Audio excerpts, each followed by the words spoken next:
What's up, y'all? Welcome in. Thank you so much for joining us again. It's nice to see some of you are already here. John and I were just nerding out about languages, so we're so sorry that. Oh, thank you for reminding me. We're so sorry that we forgot to have everything ready. We were too busy talking about how, ALS, John. We were talking about American Sign Language. That's how this whole thing got started. ASL. ASL. Dang it! I keep talking about Lou Gehrig's disease, and I mean to be talking. I am not going to. Right. I am not going to teach anybody Lou Gehrig's disease on this stream. Sorry. Can you take a look at this camera angle? Cool.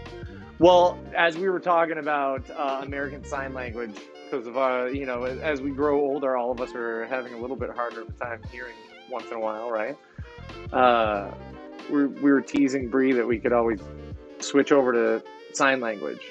John was mentioning how sign language is not actually based around Western English as I thought. I thought, hey, I could take sign language in college and get away with not having to learn a whole new phonetic system and just change my American speaking into hand movements. But I was way off. Yeah. Right, sir? Yeah, it's not exactly. I mean, you could finger spell, and native speakers will understand because they grew up in America. They grew up in a predominantly English speaking and English written form. So, but it's sort of a hack that they don't spell everything. Yeah, it'd be annoying to have to, if we could only spell out what we mean to say. No, it's a full language on its own. It'd be garbage, and then nobody would be able to do the bullshit sign language that's everyone's like favorite sign is that like bullshit. Look, because it looks like a bullshit. Yeah, imagine having to spell that out. 8 letters. Boo. It's much more fun to do the symbolic. Yeah. Right. Quicker. Not only that, but like I love that you knew it was 8 letters right off the bat. It would have taken me 10 minutes to figure out. B-U-L. So well done, sir. Well done. Anyway. Yeah. Maybe we should do this more often where we just launch in and we're in the middle of like a very embarrassing private conversation. Like, the doctor said it wasn't a rash. It's going on now. Oh, hey, y'all, didn't see you there. You're here. Great to see you. Yeah, exactly. Yeah. And as soon as the itching stops, they say it'll clear up right away. Yeah.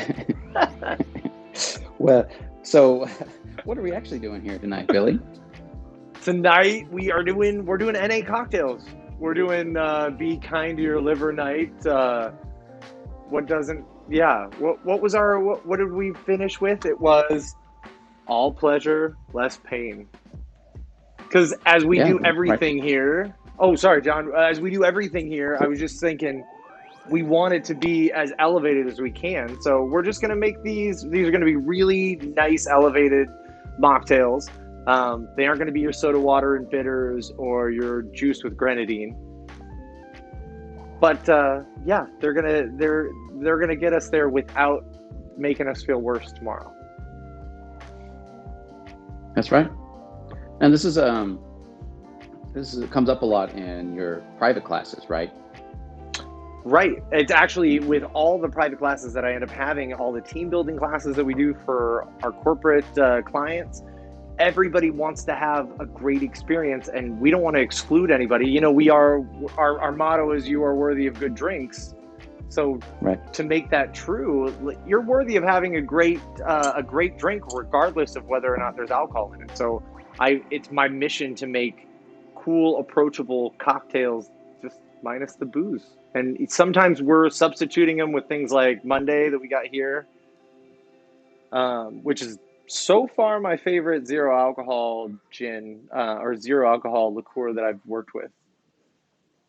And we'll talk about that in a little while when we use it a little bit more. We'll talk about the flavor description, but and then sometimes we can just recreate something without any of those, without any need for alcohol in it. And then once in a while, you can still add alcohol. In fact, we got our first cocktail tonight, right, John? We talked about what we could do if somebody wanted to have alcohol. And we'll get to that. So Yes. everybody stick in there with us. That was your first concern, right? If you showed up and you're disappointed, like, oh, I didn't come here for non-alcoholic, we got you. But primarily the theme is non-alcoholic because we have it come up a lot. And shoot, we've been drinking a lot during the pandemic. So whether you want to ease up on your liver or not, we got you. Exactly. We want to get you covered with any way we can. And so we've taken some fun products. You've seen, if you followed us on Instagram, which if you haven't, start. But you can see some of the fun things that we've been working with. Sometimes we use them for dramatic color and to inspire a good time. And other times we're using them strictly for flavor. So let's talk about that for the first one. John, do you want to jump right into it? Let's go. Cool. Nice. John, it looks like Laura and Aaron are here. Well, welcome in, Laura and Aaron.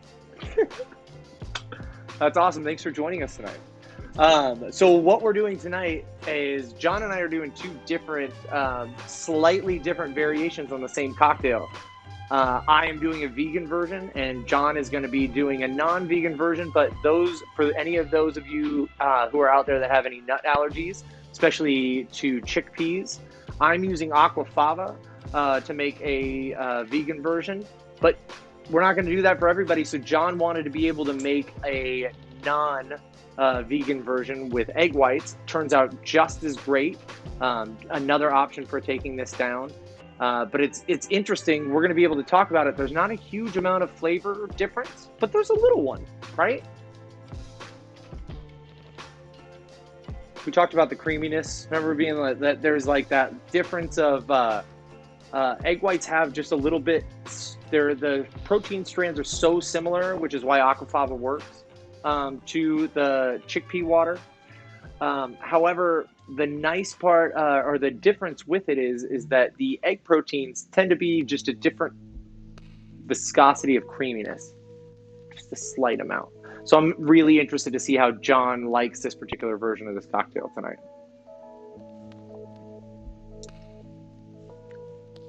Oh, I'm no stranger to egg white cocktails, right?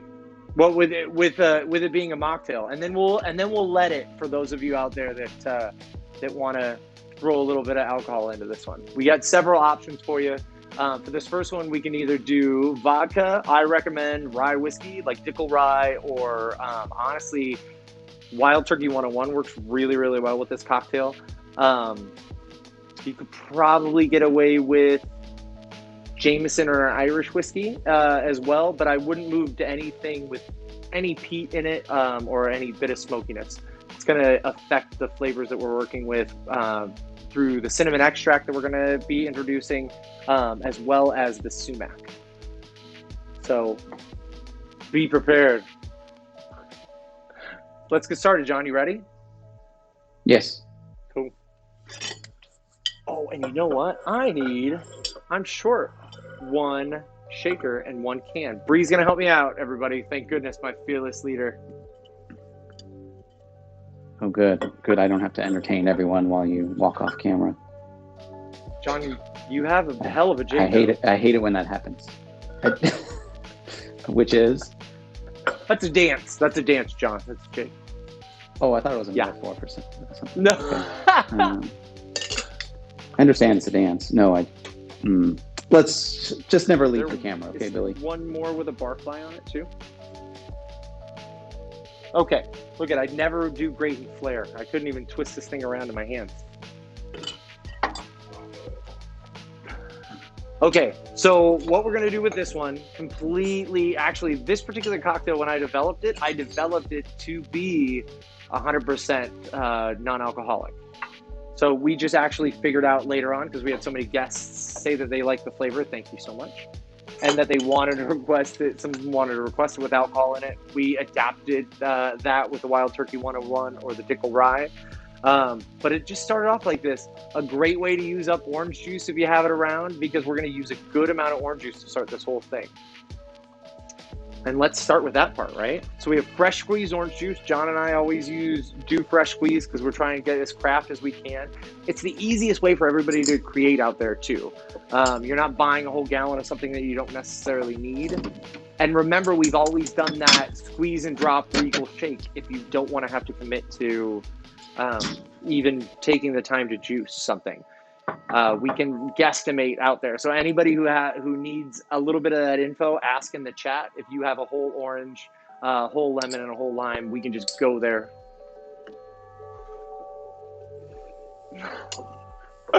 Perfect, Targ Tarts. That's exactly, no joke, that's how this cocktail got developed. It is my greatest pleasure to utilize waste in a bar program and a restaurant program. And I was working at a restaurant that made more old fashions than anywhere else I had ever worked, which it got me good at stirring double at 2 different yarais at a time. However, we needed to do something with all those oranges, so this is exactly how that started off. I love that you see the value already.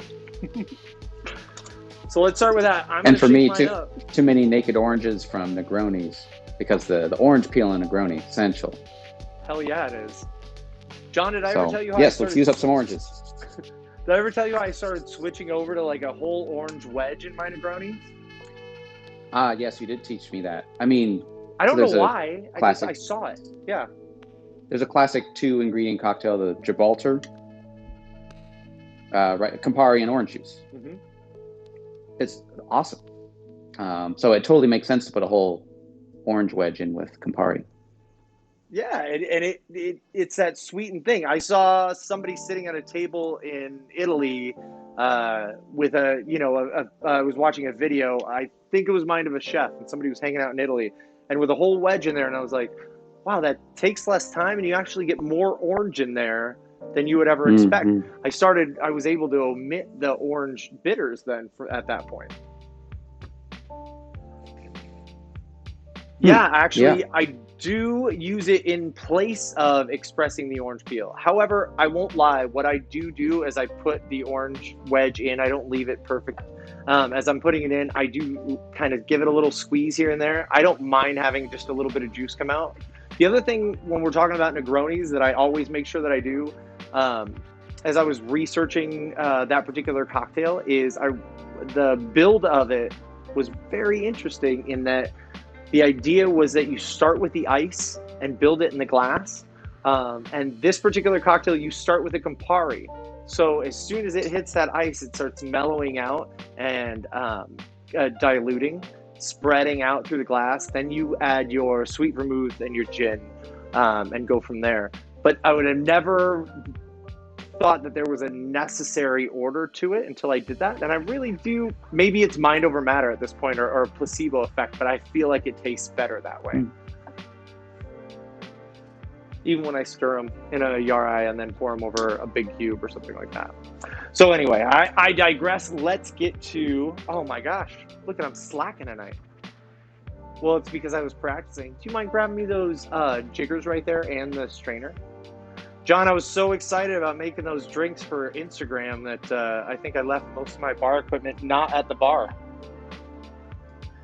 So thank goodness I got friends. Oh. Yeah, it wouldn't be a live stream if we didn't forget something. Right, exactly. Perfect. Thank you so much. But let's talk about what we're going to do now, because Bree's grabbing me my jigger, but we're going to start with orange juice. If those of you that are not going to be juicing your oranges, go ahead and you're going to want to do for this particular cocktail. Perfect. I'll take it all.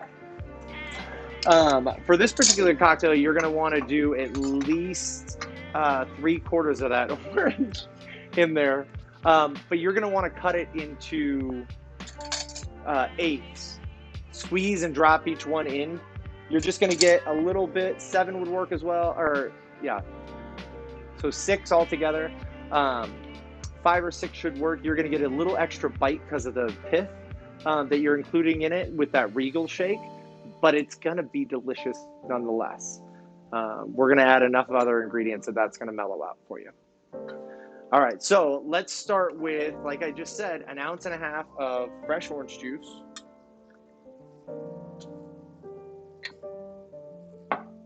Very nice.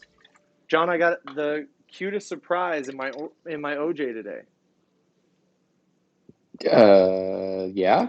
I'm sure no one can really tell, but I could even tell even more when I saw your OJ when you held it up just now and how yellow it was.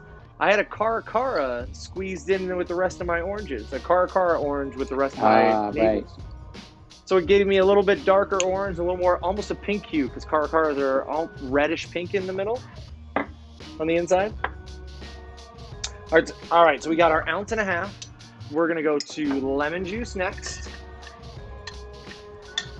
And that's going to be a 1/2 ounce. And I want to show everybody a fun hack out there. So I'm going to do, and we've done it before, so it's nothing breakthrough, but for those of you who haven't practiced it and don't have a 1/4 ounce jigger like John does, go ahead and pour yourself a 1/2 ounce, then pour your lime juice on top of that, because we only need a 1/4, and that'll get you back to your 1/4 and 1/2, 3/4 altogether, right? All right. So we got all those fun things. We got our juices to start.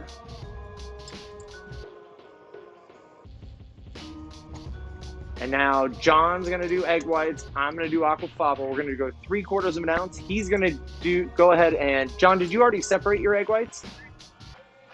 No. I'm going to crack an egg. So go ahead and use pretty much all your egg whites then for that one egg. Sounds good.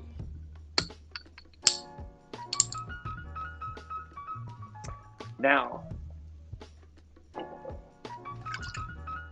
we got to talk about this fun thing. While John's pouring that out, we are going to talk about the next ingredient. So this can be for anybody who's following along out there, and we talked prior to this, and you didn't have cinnamon extract. I let you know that you could soak 2 cinnamon sticks in 8 ounces of orange juice. And 24 hours later, you should have roughly about the same cinnamoniness.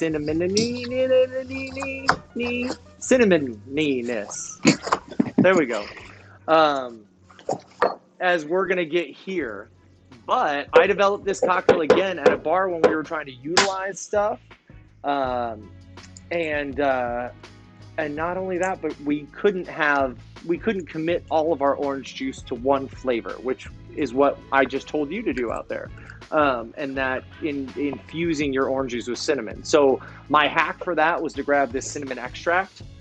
It's funny how you see it. It is in a jar. It's surrounded by paper towel just so it doesn't crack in the jar, because there's another glass jar inside. But I have to keep it sealed up like this. The minute I open this, you can already smell the cinnamon just permeating the air. That's how strong it is. So I couldn't bring this to and from work or keep it around a bar program without the whole bar program smelling like cinnamon. Yeah. Oh my gosh, no. I just wanted to talk about the cinnamon extract, but I skipped the maple syrup. I'm sorry. I'll get to that in two shakes of a lamb's tail if you'll grab it for me, in fact. Bottom shelf. Two shakes of a what's tail? A lamb's tail. It was a super cutesy way. My grandma was a Bible school teacher, and that was her. I thought maybe you said a mermaid's tail. Oh my gosh, I should have. I'm not that clever though, John. I need you for these quibs. Drink we have later on the show. Right? All right, so I threw that cinnamon extract into my shaker already. I skipped one step. We're going back for that maple now. I'm using undiluted 100% maple syrup. This particular cocktail doesn't need it to be diluted. If you are going to dilute it, if you're in a bar program and you're working that way, at its minimum, it needs to be a 2-to-1. I like a 3-to-1 for maple. If you've joined us before, you already know that John's turned me on to a 3-to-1 for honey that we're stuck with because it's so awesome.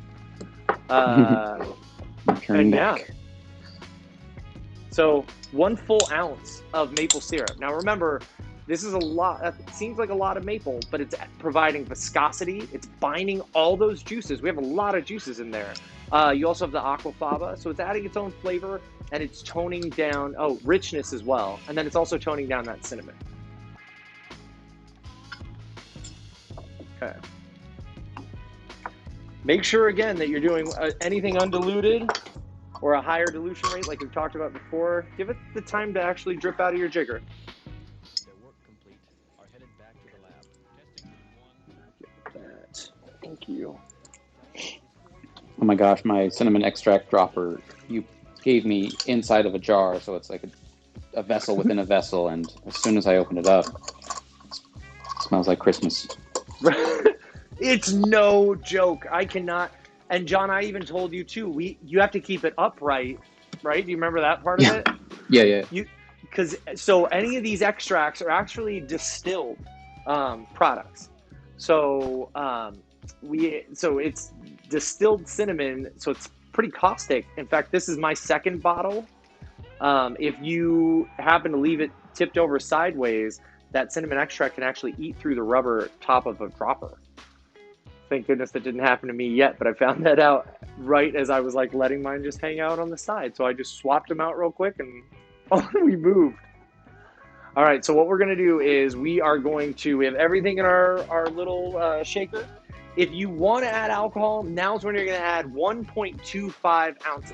We're not gonna add 2 ounces, it's too much. 1.5 ounces, you'd probably still be fine with. If you're doing Wild Turkey 101 like I talked about in the first place, 1.25 ounces, remember that's going to be, if you're using your jigger, it's going to be 1/2 and then 3/4. It's easier to hit your lines than try and hit your full meniscus and then go back and get 1/4. All right, so next up, let's get our ice in there, okay? John, you ready for that? Or am I jumping ahead? Yes. Cool. Oh, no dry shake? Oh my God, thank you for reminding me. There's absolutely a dry shake. I got ahead of myself. Oh, I love it. Thank goodness. Did John just level up again? Who's out there? it was Tarts? tracking my experience points. Right? Tarts, are you out there? Are you seeing this? Do you vote in on the fact that John needs a new pen now or a pin? A pin. I think I forget, I may have leveled up last time, and I think the next level unlocks a notepad.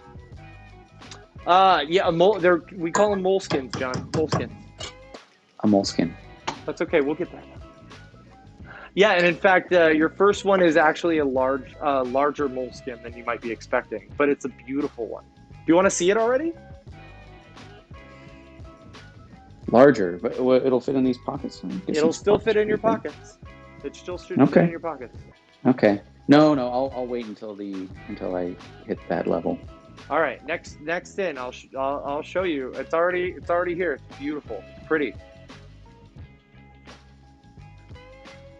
Anyway, let's dry shake, huh? Dry shake. Yeah, so that's right. John's 100% right. We're doing a aquafaba drink or we're doing an egg white drink. We always need to do a dry shake before we do a wet shake. Look I can barely talk, so thank goodness he's here. Keeping me on pose. So let's give it a good shake. I'm going to do a Japanese hard shake because I want to whip up as much as I can. John, you're probably going to do the same thing, or are you going to do one arm? Ooh, I was going to one arm it. I'll follow you, though. I just know that I can shorten my shake time down by about 10 seconds. If I give it a nice solid. I'm going to go 20 now with this. Otherwise, it's going to be a 30-second shake because you're going to want to go ahead and whip up all those proteins. Remember, you're amassing air. You're combining all those flavors and then the viscosity. You're kind of trying to get all that. So I'm going to go just a little bit longer. And now let's do a wet shake. And we're going to do the wet shake just a little bit less now. John, does that sound good? We get a nice 30 seconds into that dry shake. Only need a 20-second wet shake most likely, but we'll feel it and then we'll know right where we're supposed to be. And again, the dry shake is without adding ice, and the wet shake is with ice. Exactly.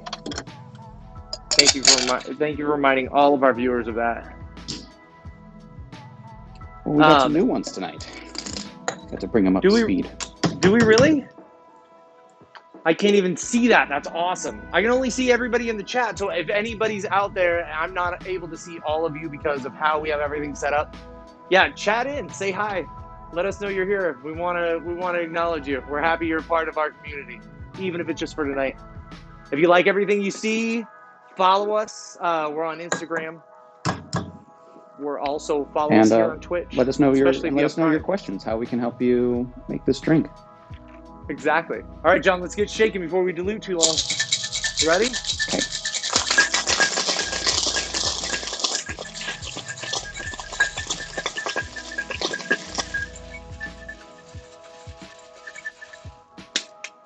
All right, crack it. Let that drip. You don't want all that great product wasted.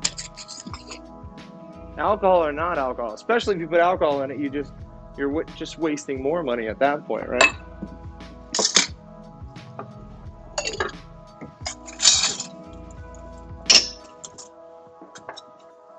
All right, and we're going to double strain this as we do pretty much every one of our drinks that we have here. Using a large coupe for this drink? I'm going to use a large coupe for this drink. You could do a old-fashioned glass for this drink. That would work. Anything that's going to have a fully wide mouth on it. Worst case scenario, if you had a Nick and Nora glass, John. What else would be another good one? Even a wine glass, as long as it wasn't tapered in too far. Okay, double strain. Let's get our full double strain. Look at that great ribbon. Dripping. That's my secondary cup dripping that I held under there.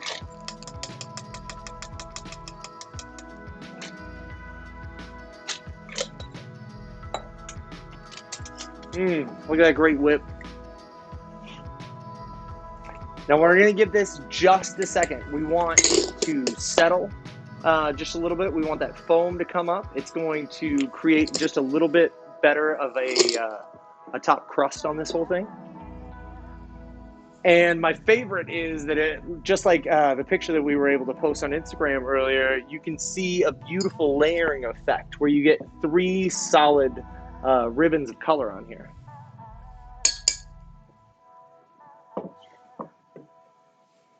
We'll see if Bowser wants to chase it. Yeah, let's get a close-up of that. As it forms especially, and then I'll even garnish it right on the close-up. Let's get a close-up. We got that close up? Awesome. Beautiful. Sad about my little drip.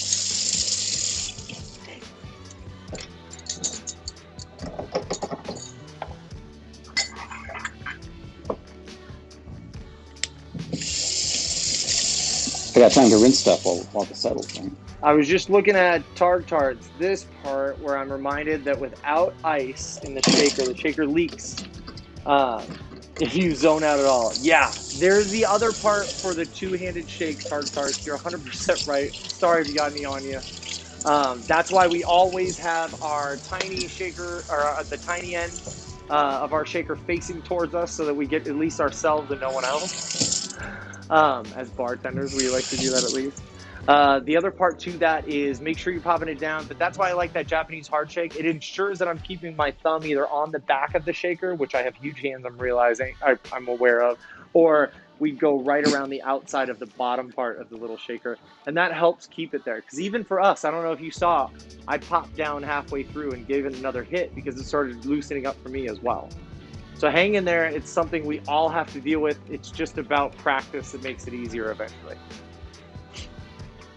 All right, so John, last but not least, we got to add a beautiful garnish to this fantastic drink. And the garnish is sumac. So sumac is an Northern African spice. I'd say Middle Eastern spice. It has a fantastic lemony not quite salty, but tangy bite to it. It slightly reminds me of chicory without the smokiness in its earthy tones. But I love how bright it is. It adds, especially because we have a lot of sweetness in this drink, right, John? We have the juices, but we have a good amount of maple.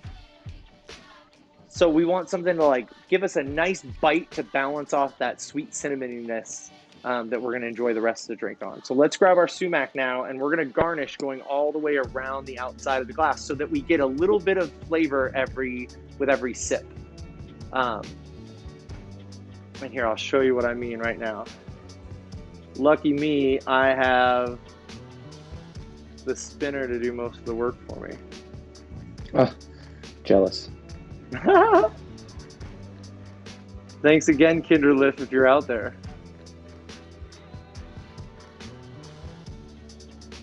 With the turntable, yes. Right? For hooking us up with this turntable. Now, I like putting it more in just a circle around the outside. I think it makes it look so pretty. But you don't want to inundate it. It doesn't need to go over the top. Give it a nice pattern. It doesn't have to go over every square inch of it, especially when you just hit the outsides with a nice round glass like this. Everybody will get the flavors that they need. And then that way, too, if they want to have a sweet taste, you can avoid some of that tang by sipping out of the exact same place. It's kind of like a margarita with salt, John. Yeah, right. That way. Okay, so I just used a shaker. Just try to evenly do it. So not like a circle pattern like you got. What do you think? I think it looks great. Even enough? Yeah, and it's still going around the outside. It's not too concentrated in any one place. That's a great close-up. Don't move. Oh, I was going to say, go right back. Look at that. Great close-up. Everybody, exactly what I was talking about. A little higher, John. It was right. There's those 3 layers we were talking about. The creamy one. Oh, yeah, the one right. just underneath it. It's like a golden band, and then all of a sudden you got the juice going right there.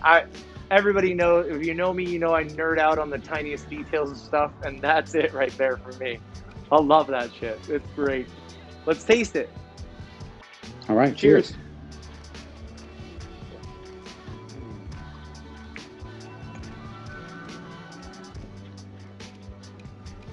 Oh, that's really good. Thanks. It's So I've had this drink before, your recipe, and I've done it non-alcoholic, and I've also done it with rye whiskey. But in both cases, I was just amazed how these 3 juices, plus the sumac, even though there's no apple juice in it, it tastes like apples. Yeah, it really reminds me of Like a apple cocktail juice. with Laird's apple brandy in it. I wonder if that would go well in here. It might. I feel like it would overpower that appliness, though, and just be sharp. Oh, okay. But anyway, I'm just amazed how you people guess like, oh, what'd you use? Is this an apple juice cocktail? No. Right. Now, John, here's the weirder part. Do you think it's because of that, or do you think it's because, here's where my brain's going. Do you think it's because of the citric acid that is in the sumac and the cinnamon that kind of tricks our minds into thinking apple, too? Yeah. I think you're right. More than even it's a real flavor. It's like, oh, wait, apple. Oh, that's apple cinnamon. I'm having applesauce right now. Yeah. Yeah. But I like that it's a little wintry. It's still bright, right? Sorry, John, I didn't mean to interrupt. Let's talk about sumac. If I just smell the sumac by itself, I'm like, okay, great. I'm looking forward to how this integrates. But then, like you said, all these flavors, all these scents, it tricks your brain in this cocktail. Yeah, and you know me. I love tricking everybody's brains. I love pushing you out of your comfort zones in just the most tasteful of ways and trying new things. I mean, I never thought this is how this cocktail was going to develop and the combination that came down. But look at the journey that we take and where it can take us. It's pretty cool.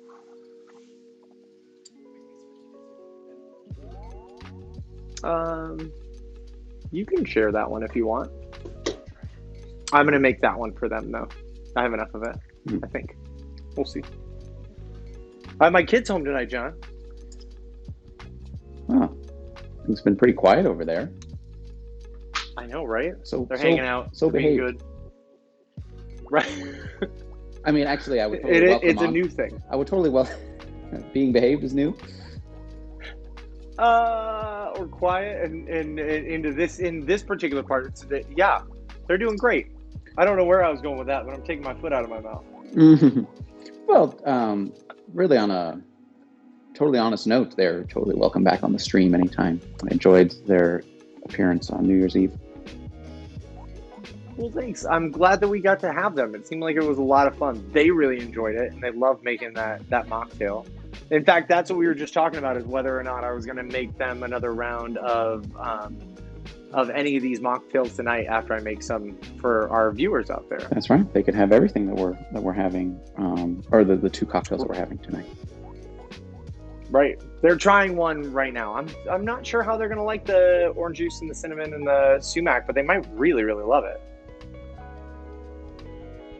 Hello, Alyssa and Scott Maxwell. Thanks for joining us tonight. So glad you're loving it. We're trying to make as delicious of cocktails as we can for you. Everybody's worthy of good drinks, like we said, whether or not that is with alcohol or without alcohol. We're going to push you to a whole new level and not just settle on some tonic water and Seedlip. Well, Seedlip's good. We've used it. John, in fact, we talked tonight about whether or not we were going to do the cocktail that I developed some faux vermouth for. That we use Seedlip.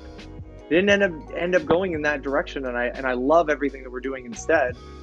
But so Seedlip, it's a great resource, but it's so specific to its flavor profile that we almost need to use it in cocktails that we can control the other flavors a little bit more. Do you agree with that? You mean? No. Tell me more. What is it good? What do you think it's good for?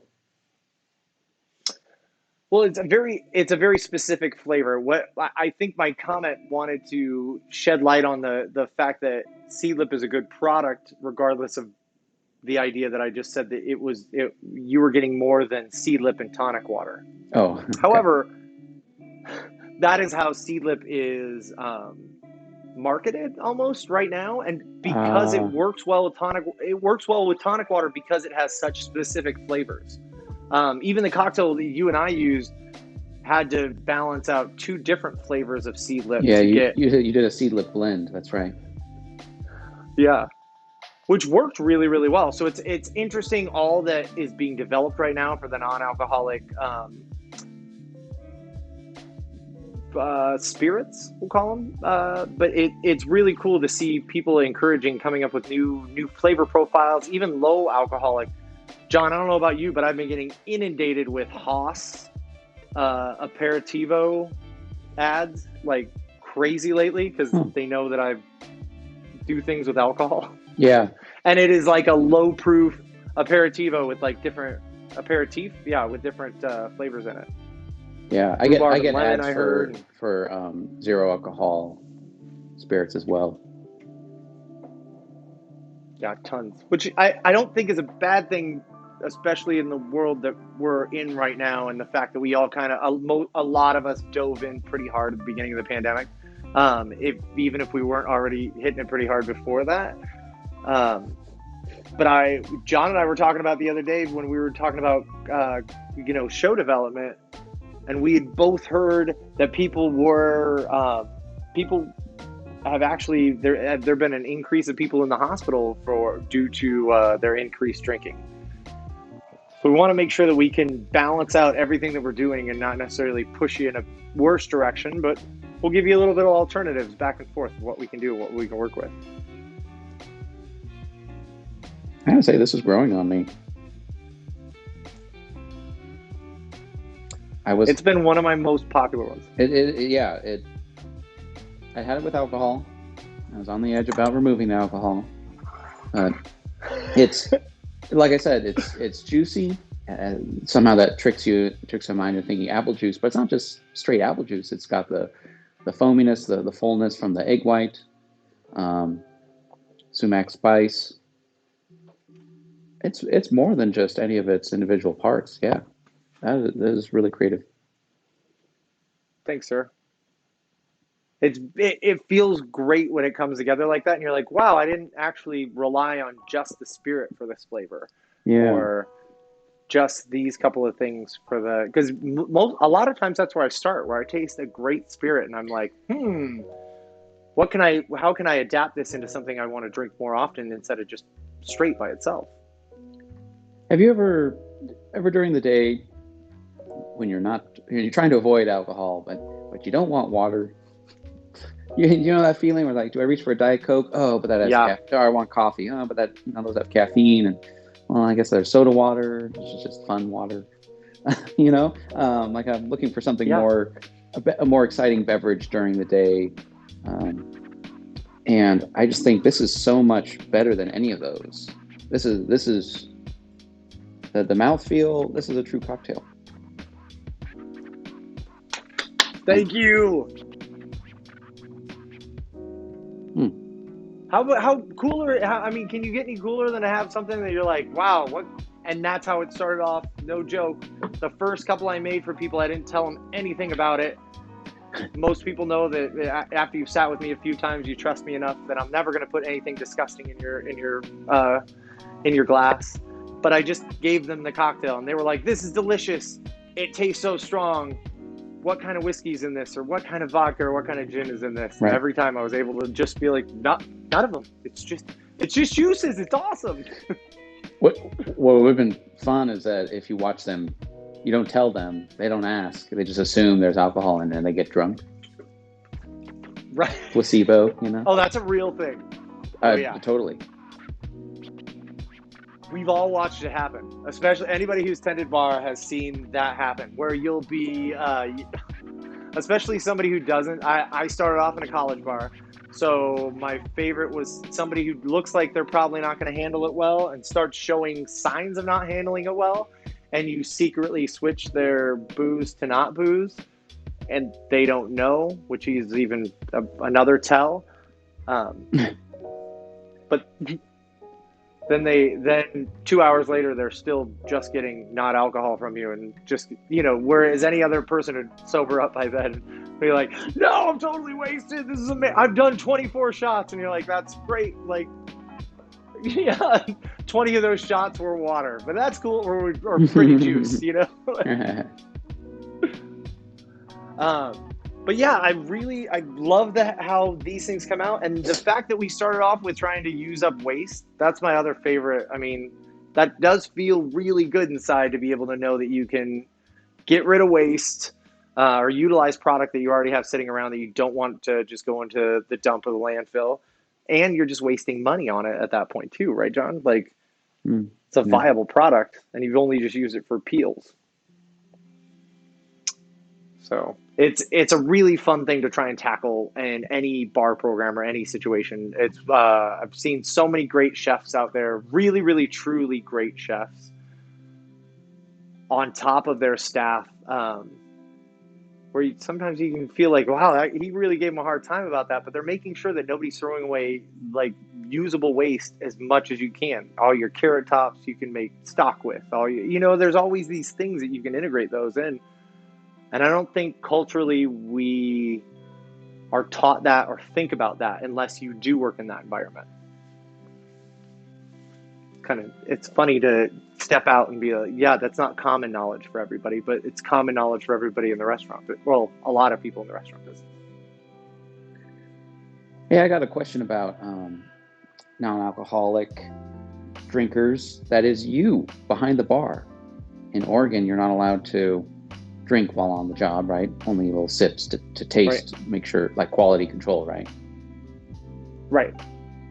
But for some reason, I have this image, and I've asked you about that before on the stream, but I have this image of bartenders here in Oregon drinking, and it's always some big sippy cup, and they're drinking through a straw. What's in that cup?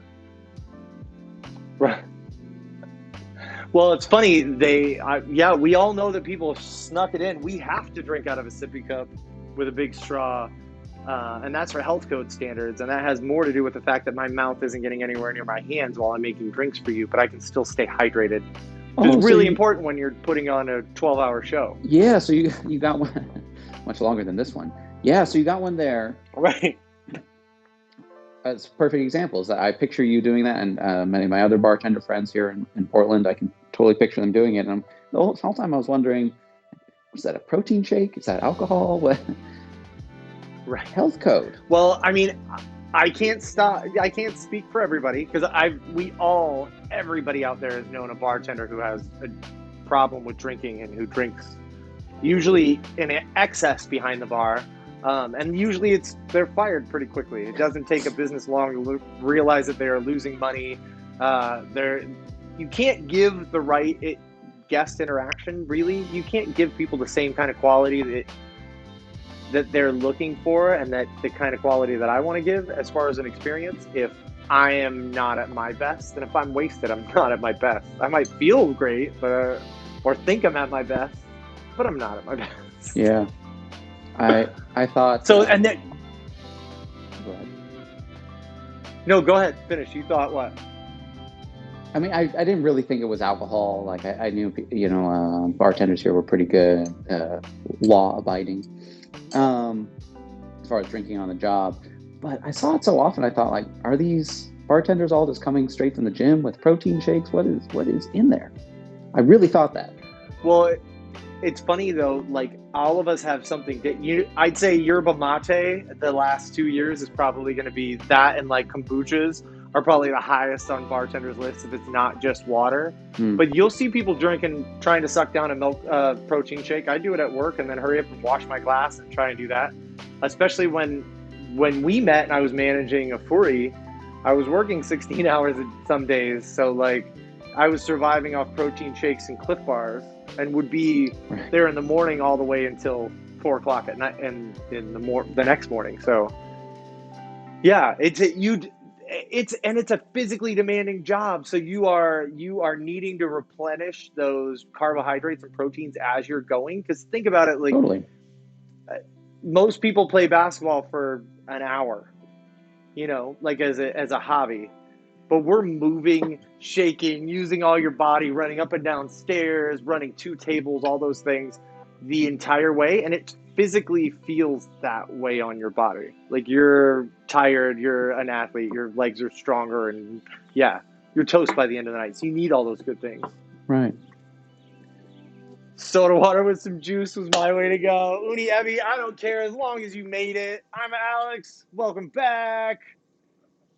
Yeah, good to see you both. Oh, so I thought that was it. Yeah.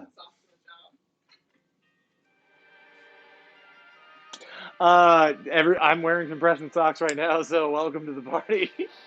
As I'm so old that I was thinking about getting some of those compression leg wrap things that I saw Shaquille O'Neal and Kobe. No, somebody else. I saw LeBron James wearing. Yeah, that's what it was. Because at this point of my life, I have no shame. I'd rather just feel good than not wear goofy compression socks and hide them under my pants. I do have some sweet Nike ones on now, though. Yeah. I bust out with some bright blue ones on from Nike. Thank you, Nike. But John, the other thing I wanted to say was one thing you need to know about. What was it? Shit, I totally lost it. It was about the glasses and having these glasses here. I like having my glass clear because then there's not a lot of question about what's particularly in it. As far as other people are talking, there was something more about, when we were talking about drinking on the job, here's the other part that is part of our education. By the way, is that a glass straw? Yeah, the reason I thought about this whole question was this was left over from a Diet Coke earlier. And I thought, like, ooh, I'm like a real bartender. I'm drinking out of a straw. Wait, why do they drink why do they always have drinks with straws behind the bar? Right. Well, not only that, but it should have a lid on it for the bartender part behind the bar. True. This is not only the code. Because then that can't splash out. Yeah, exactly. But the other part that I was going to say, John, is this is one true thing that's part of bartender training that I actually 100% agree with. And that is if we are drinking on the job, that it's a lot harder if we're that loose. It's a lot harder for us to realize who else is over drinking too much, and that's kind of our job as bastions of. We're supposed to be the keepers of this and help. We all know that people can't be responsible 100% for themselves when it comes to this. So we have to, it's our job to control it's how it flows out to you and how it comes. And if I'm wasted, I can't pay attention and know whether or not I've overserved that guy over there in the corner. And that guy in the corner could get out and go take out 5 people on the sidewalk with his car if he leaves and I overserve him to drink. So not only is he responsible and has done something he can never forget, but then I'm ultimately partially responsible for that as well. I know there's a lot of debate between bartenders out there when it comes to things like that, and unfortunately, that choice has been made for us. That's going to have to be our role to help people with that. So there's one more, but I agree with it because I know that if I've ever had a couple drinks, I'm not the best judge of other people's sobriety.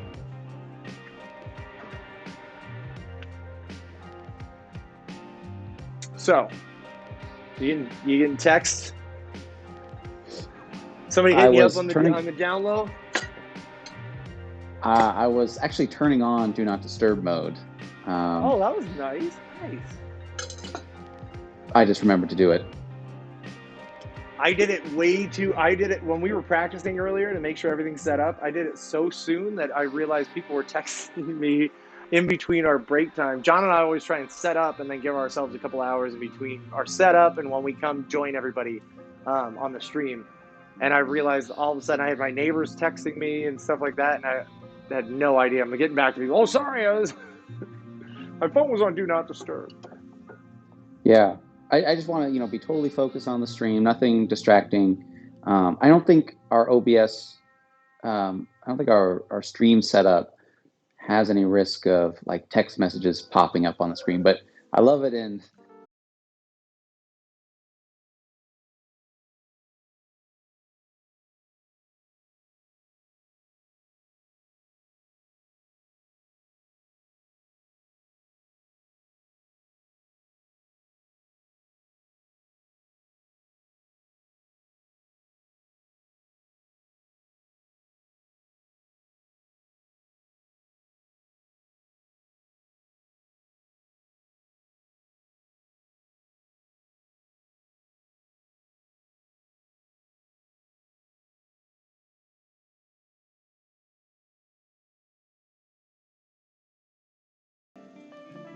reconnection successful. We're connected. Back on, everybody. Welcome back. Probably has a lot to do with all the new things happening to our internet with all the snow that we normally don't get. It's got dumped on us. Oh my gosh, I can't believe it. We have, as Portlanders, haven't talked about. I mean, it's unremarkable to the rest of the country that either doesn't have snow or is totally used to snow. This city only gets it once a year, and we're very under-practiced at it. So for as much rain as we get, I feel like we're very under-practiced at that too, but yes. Yes. Sorry, but anyway, that's a whole other show. But sorry, John, keep going. Yeah, just funny we haven't talked about it because that is a remarkable thing going on in Portland right now. But yeah, I was kind of wondering, is our power, is our internet going to go out at some point? Yeah. Oh, foot in Seattle? What? And sticking? Yeah, so we've had Uni Abby's already showed me somebody cross-country skiing past her house, or their house. Yeah. Whoops. In the truest Portland fashion. That's how I've seen everybody else getting around right now, which is urban cross-country skiing. Yeah, urban skiing. Which if I had skis, I'd try it. I won't lie. Except we live on a hill that I've for sure run into just crazy oncoming traffic. It wouldn't end well. My coordination isn't working with those big sticks on my legs. Well, what do you think? They said Alex said a foot in Seattle. What do you think we got? Half a foot? I'd say we probably got like 6 inches. Yeah, ours was really, really windy and whooshy. I wonder. Oh, Chart says we got more than that. The stranger part is, John, you got more from what I've seen than I got where I am. And there it is. An inch of ice is on my car outside, which is wild, which is what Targ Tart said, John. And that's the bigger part. On this side of town, I've gotten more ice than we have the actual fluffy, beautiful snow. But we had enough this morning when we woke up to just go outside and go nuts. Did you get to play? I took a walk. It was nice. Yeah. Arguably, I took a play yesterday. I drove to the gym, and the snow was about as tall as it is now, but it was much more fresh and fun to drive in. No, I'm not so sure. It might be too icy and compact to drive in. Yeah, our road got plowed, and but we're on such a steep downgrade hill that the cars, you could just watch them still sliding, trying to get down as everybody's walking. So as far as any pedestrians go, it's easiest to walk in the street at that point because all the snow's pushed to the side. But then you see these coming down the hill and realize they have absolutely no control of these 2,000 pounds or 10,000 pounds coming at you. So you watch everybody take like 8 steps away from the street just to get as far away from it as you can, because who knows where they're going to roll into. Right. Wait, you have plows? Yeah. You know, we actually have some plows here in Portland, just not very many. I'm checking outside. Yeah, they haven't made it to North Portland yet. Oh, don't forget us. Changing. Right? So you don't, your streets didn't get plowed? I'm on a fairly major street. I think interstate. There's a light rail that goes right here. In fact, the road does this weird thing where it crosses over the rails. And there's a special train signal to tell cars to stop as the train goes by. And it's completely covered. You can't see it at all. If you've never been to this neighborhood, you would have no idea that you're crossing a train track, which seems pretty dangerous. But we should probably plow that or something. Right. We let's at least get a shop broom in there. You remember the guy who used to follow around Sherman and Peabody, or what out of the old Rocky and Bullwinkle? Or the Sandman from oh my God, somebody help me out here. I want to say the Orpheum, but it's not. It's anyway, we'll let that go. Let's let another one drain right out of my ear, as I can't get it. In the comments, please leave your favorite cartoon reference. Yeah, who's your favorite sweep? Is it your favorite cartoon? Is it the chimney sweep from Mary Poppins? Not cartoon though, I suppose. I just already broke the rules. I'm shit at this, John. Anything Cartman related? That would just be somebody walking with a stick pushing the snow away slowly, one by one, 6 feet at a time. Stick.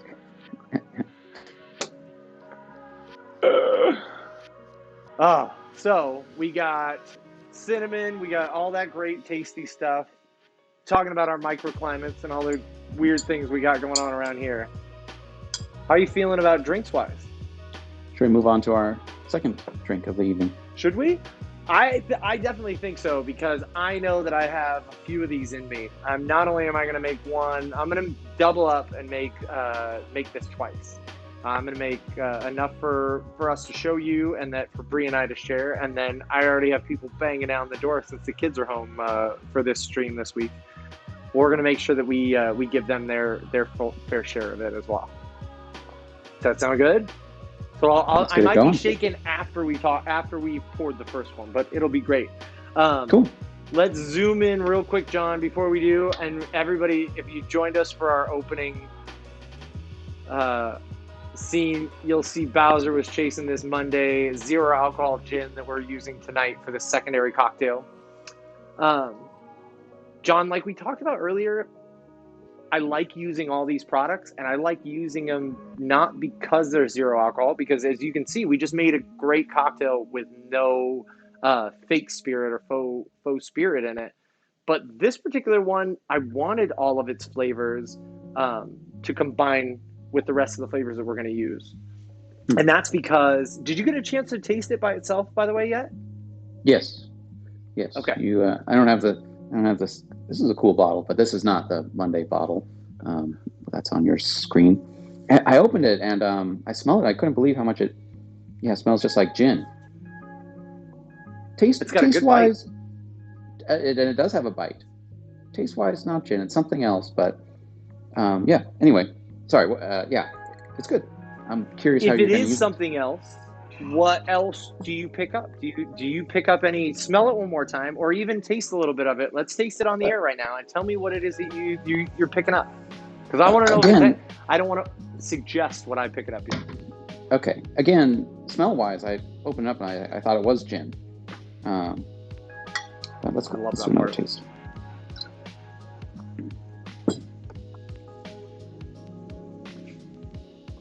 You know, in the bottle, it smelled more like gin. Close up. What is that?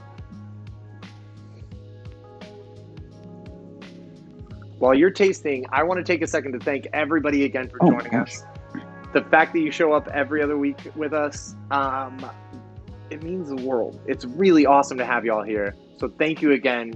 John and I have some announcements coming up in the next few weeks. We'll let you know about shows coming up, a new consistent schedule that you can follow along with, as well as some of our subscription plans. But we'll get into that in a little while. But for now, we just want to thank you for being here with us. It's really cool to have you. All right, John. Now, what are you getting?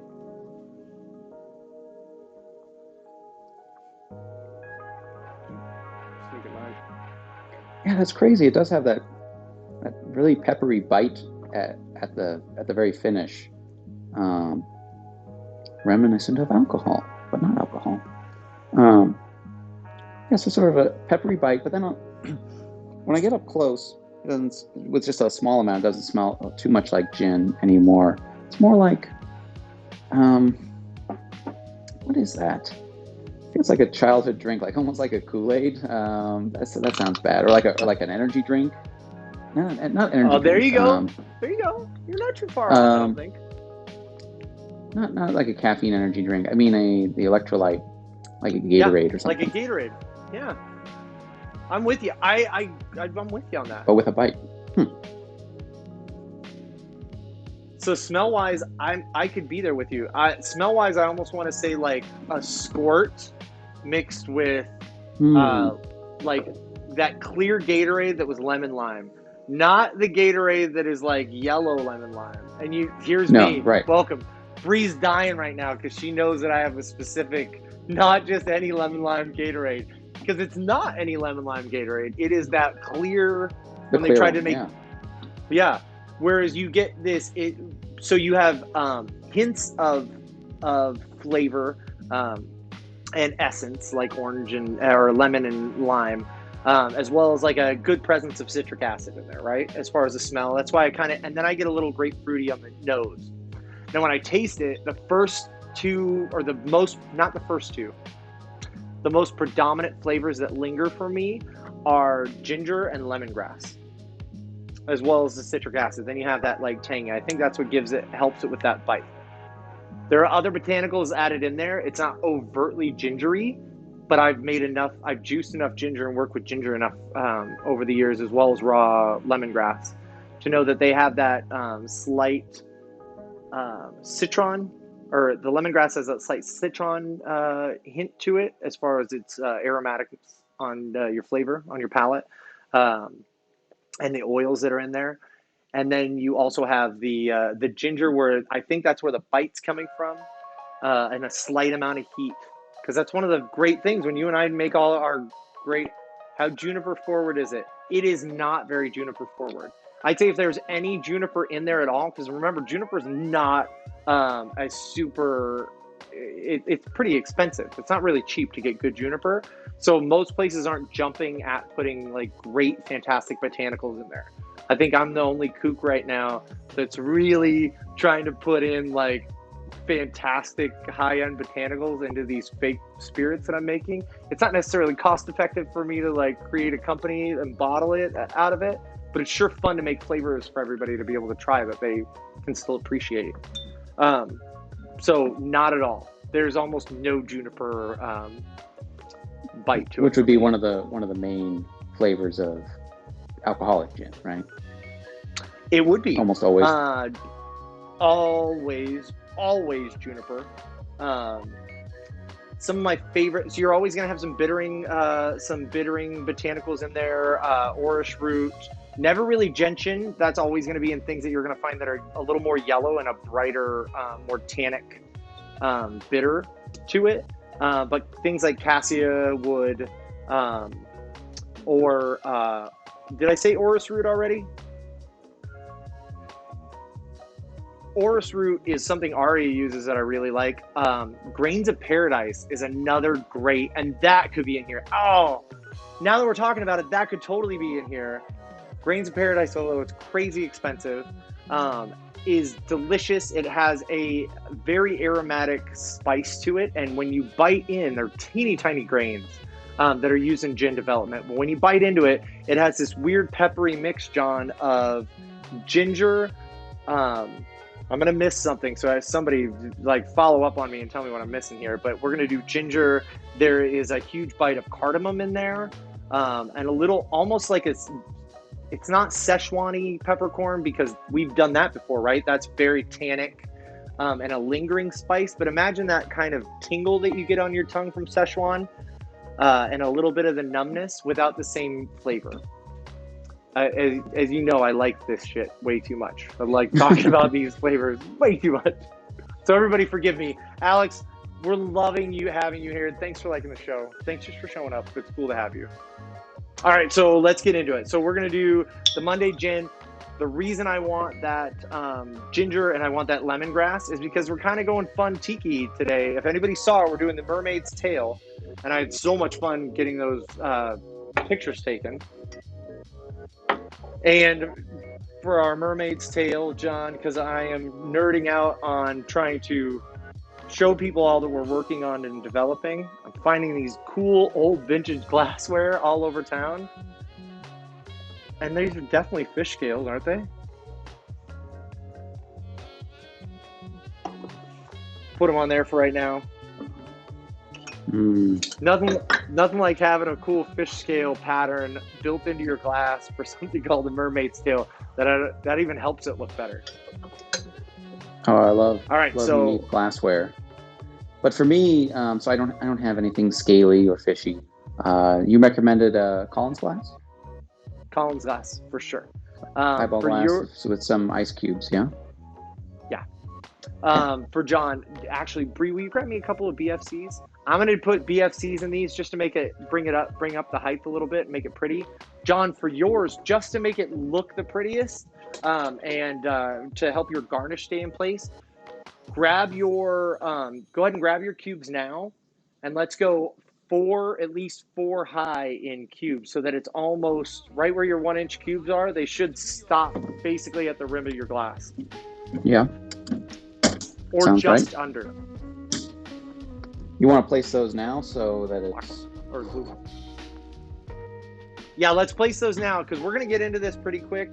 I know we're not rushing or anything, but I'm going to put mine in now, so I don't think we're going to have too much of a dilution rate if we go fairly swiftly. All right, let's do it. And you know what, too? You and I are still gearing up for tonight, right? While we're talking about it, and we're doing the ice, we can remind everybody that we're gearing up tonight for our after hours, like we're starting to do with every one of our shows moving forward. We're going to feature a local restaurant, provided we can get to them and we're not snowed in. But we're going to be featuring a local restaurant, as well as a beer and a shot that we want to talk about that night.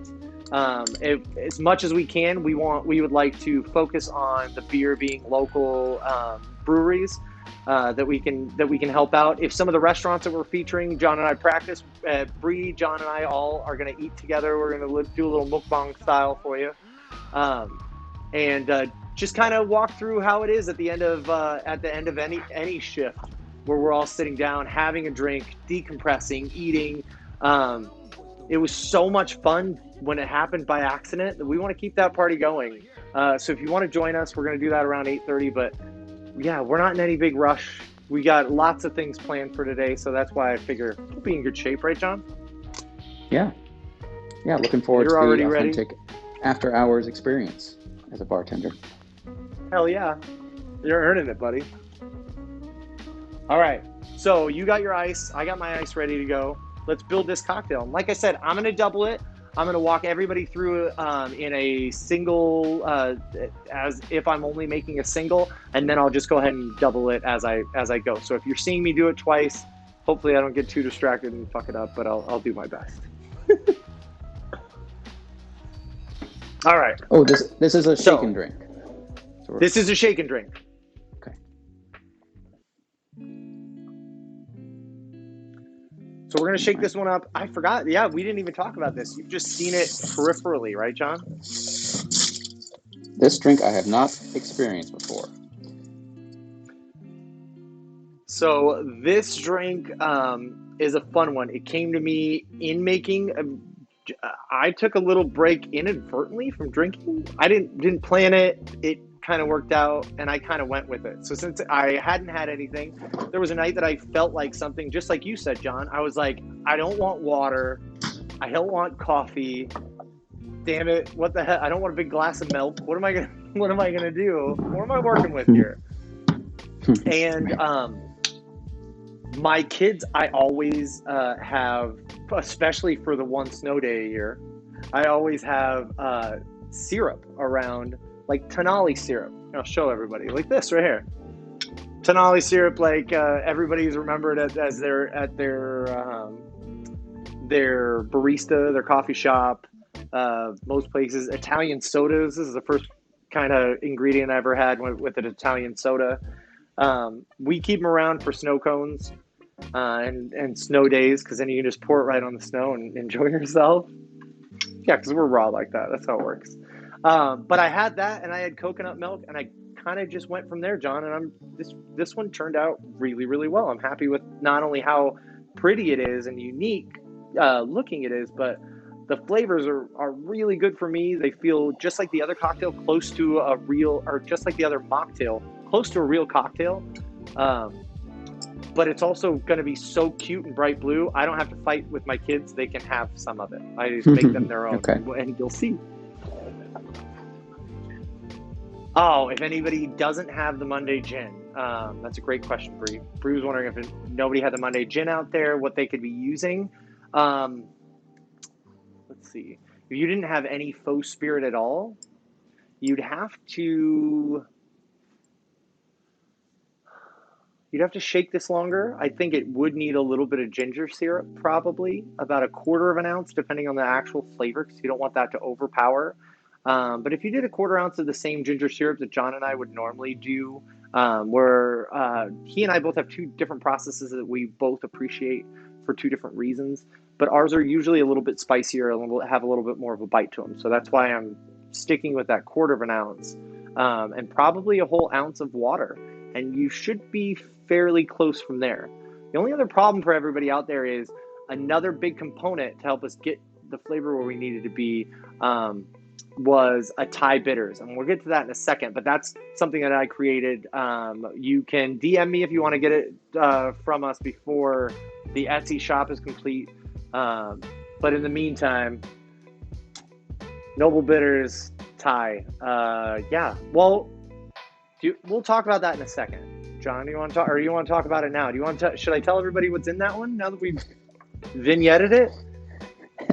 Sorry, we can get to it when we can cross that bridge when we get to it. I'm just excited to have an exclusive bottle of Noble Bitters Company bitters. Have you got a chance to try it yet? No.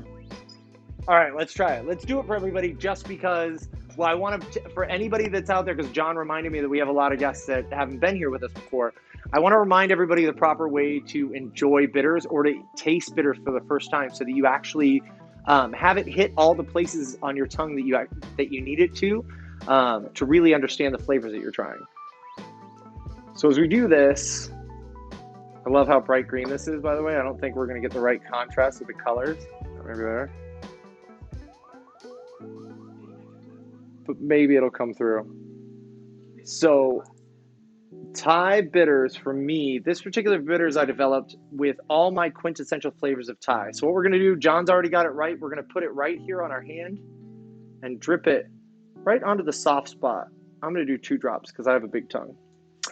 And then what you're going to do is you're going to give it a big cat lick or a big just right across. Then that way it hits all the places. Now go wash your hands. Don't give out COVID. Just kidding. Not kidding, actually. But John, do you see how it's better than just putting a drop right there in the middle of your tongue? And it wouldn't hit the sides of your tongue, where those are your major flavor receptors, are all around the outsides of your tongue, not the dead center middle. Right. What are you picking up on? Yeah, definitely some heat, definitely some spice in this one. Right. Actually, yeah. Well, you got me thinking earlier with the Monday gin.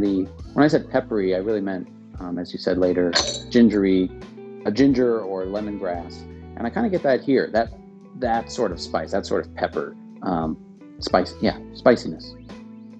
You're 100% right. In fact, it's not even, it's not ginger, but it's its close cousin. It's galangal, which is Right. even more strong, slightly astringent in its smell, but quintessential Thai. And I really wanted this particular bitters, which is developed, even with my limited knowledge of Thai food, with all my quintessential flavors that are really, that spoke to me about bright Thai cuisine. Not all Thai cuisine, but again, this is back when my Thai knowledge was limited.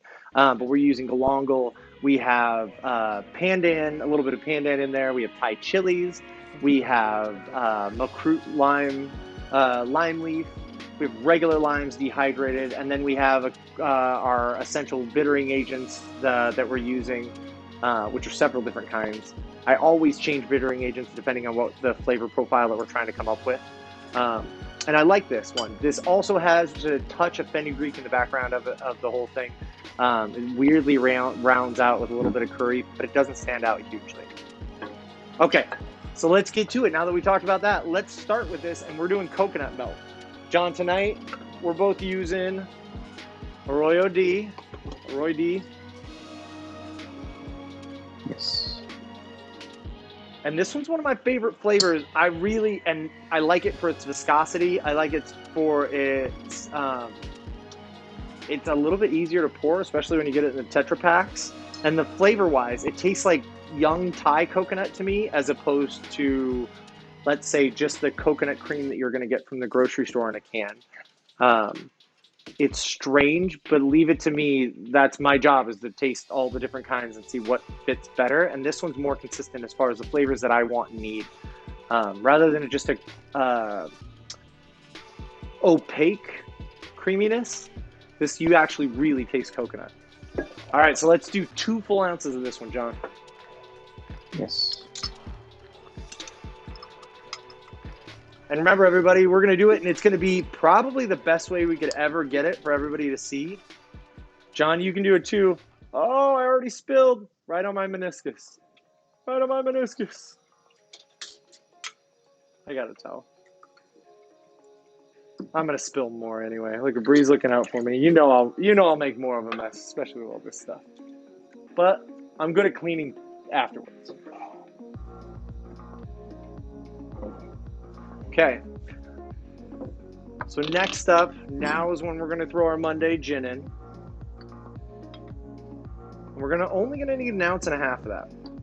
Really, the star of the show here is going to be the citrus and the coconut milk. The gin is just helping add a little bit of bite to that whole, or the Monday, adding a little bit of bite to the whole thing, and really kind of fortifying it, giving you that mysterious flavor that tricks you into thinking you're having alcohol.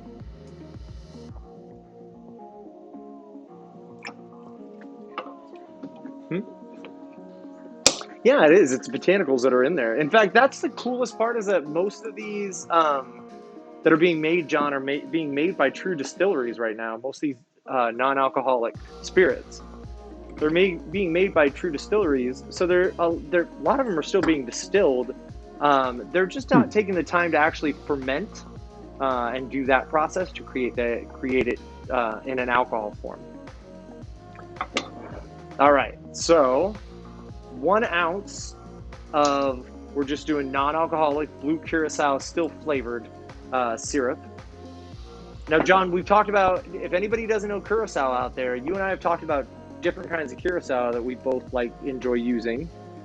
And you were using Pierre Ferrand for a little while, right? You're talking about alcoholic curacao. You're talking about, yeah, I am. But I more Yes. just want to talk about curacao in general, because alcoholic and non-alcoholic, it's still based around the same thing, which is a very bitter orange, an Italian orange, in fact. Well, what makes it blue? Nothing but fake dye, sir. Nothing but fake dye. Curacao was curacao long before the blueness, but way more fun that way. Before it's blue colored, it's orange, right? Like curacaos are not exactly oranges, but they're orange in color, right? Yeah, they are. Exactly. So they should be orange. Blue dye was just added because there's triple sec.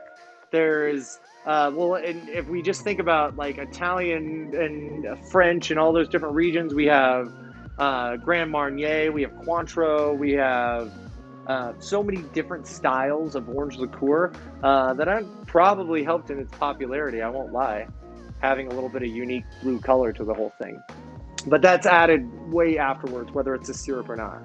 Somebody was looking out for the price point of that Monday gin. Yeah, we're $39.99. I ordered mine. It actually came shipped in one of the nicest shippings that I've gotten ever, John. I wish, in fact, if anybody gets this from Monday and wants to send us another one, I'd be happy to do an unboxing and show everybody how freaking cool it was. But it was a really solid box. It was beautifully packaged, but it was so smart and sustainable in its packaging that it came, and it was that thing seems like it could have got kicked around by the worst UPS driver in the world, and the bottle would have been fine. It was just awesome. Oh, and thank you, Bree, for throwing that up there. Anybody can check out Drink Monday. And then similar to, oh, sorry, John. Yeah. You were reading the message. Campari or an Amaro. Are we talking about the curacao? Yeah, are we talking about the curacao? So that would be, what are the major curacaos? Like Cointreau, Grand Marnier. Right. Well, orange Grand liqueur. Marnier is actually a cognac with orange liqueur. Yeah. That's right. Campari or an Amaro. It's not really similar to either one because the bite's not quite the same, and it's coming from a citrusy note rather than a gentian. Gentian is Campari's main bittering agent, and it is meant to have a bitter flavor as opposed to a bitter orange that the pith and the other parts. This is a really dry orange, the curacao as well. So I don't know about being able to swap it unless you have something called Amaro Chiarro. Now, if you have something like this, which is one of my faves, has this strange note of orange blossom water in the background and a little bit of good amount of citrusiness. If you have this weird Amaro, you might be able to make this something close to this work. It's going to be so much more tannic and heavier on the bitters, but you can adjust the flavors by cutting back on your lime, and it might get you there. In fact, you should try because you're worthy of good drinks, and then you let us know how it turned out. We're happy to be there for it. All right, John, we got to get the lime. The syrup by itself is pretty sweet, though. So I can't think of. I don't know if there's any. Would you do a mix of that Amaro plus syrup or something? Tarts, I love that they have Amaro Chiarro right now. Yes, I agree with you 100%, John. I mean, this is just a sweet syrup, and it is in place of a simple syrup or a sugar that's in there. In fact, when John and I use the curacao in any other way, alcohol curacao as well, it's always there as a sweetener to add those orange essence into everything. So if you were to do it, and you really want to do it, I'd say if we were going to switch it out, if you could do a little less than a quarter ounce of Amaro Chiarro, and you have half ounce to 3/4 of an ounce of simple syrup, throw those two things in there, peel 2 oranges, and do an express and drop into the can, and that's going to be that Regal shake. That's going to get you a little bit of bitterness from the pith, and you're going to get the orange oil. So we might get you there pretty darn close with these flavors. I love that you're trying to make it happen. It sounds like you have everything else tart, so keep it up, see what you can do, and let us know how it turns out. If it's garbage, sorry, but at least we learned like where to head from there. I feel like every time, John, you and I both know this, right? Like how many times you've been sitting at my bar and I'm like, let's try this. It might be gross, but probably not. Yeah. I say try it. And we got multiple people here to work on it. That's fun. Even if it is gross, it's fun because you learn and you adjust and you're like, yes, that's the thing that I want. The only difference is Billy can't remake it for you or refund your money. Sorry. Right. That's the only part. This one's in your hands. However, this is the part that I'm glad that we're putting this part in your hands. That you're worthy of good drinks. You're worthy of creating that. You know your flavor palette better than I do sometimes. Well, most times. Sometimes I know how to dial in what people actually want, but you know how things taste to you. So don't feel like it's a failure because every time, in fact, John, sometimes that's one of my favorite things is knowing I screwed something up and then going back and it kind of gets me to dive into it several times over and over again to try and make it work then. So I kind of hope you get bit, any of you out there that are trying to practice, get bit with that bug and it just at least pushes you to try and do more or just get it right for yourself. That'd be awesome. All right, so let's move on to lime juice because, John, you said it. This is sweet already. So we have a little bit of bite from the Monday zero alcohol gin, but no real sweetness. And then we have coconut milk. And then we added the blue curacao, which is nothing but sweetness. So we got to balance it out with some lime juice. We're going to go a ½ ounce of lime juice for this one.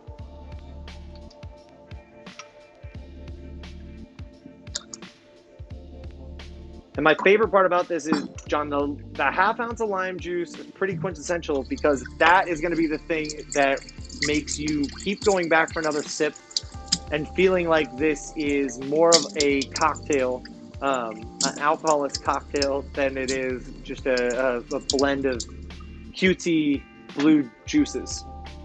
Mm-hmm. And that's important, right? We don't want to feel like we are trading one thing just for a sweet, sugary soda. If we're going to get all that sugar, we might as well have it in alcohol then. I think we've all had that, like that vacation drink or vacation cocktail, maybe poolside or at a beach, and thinking, daiquiri sounds good right now, or strawberry mango, load me up, and it's just a sugar bomb. It's just not really classing up the joint. Yeah, exactly. And in fact, I thought that bite was going to turn my kids and other people off to this one because of that tanginess of it. They don't seem to mind it either, though. So I really appreciate we're balancing things. Yeah, exactly. So last but not least, we're going to want to add, and we're not doing this again as much for the spice, but we do have a little bit of spice on the back end of this, but we want a little bit of that Makrut lime because it's a very floral lime that's going to be in there. And we also want that pandan because that pandan being almost looking like a raffia palm leaf gives you this great nutty almondy flavor when you turn it into a syrup, add it to water, extract it to bake into, let's see, Barloo has pandan waffles, I think, if I have it right, John, that look amazing. Oh. And I can't imagine how that like nutty, almost marzipan-y flavor would be in there. I got to give it a shot one of these days, but I don't make it to brunches or brunch boxes very often. Yeah, and I guess they're not delivering tonight, huh? In the snow.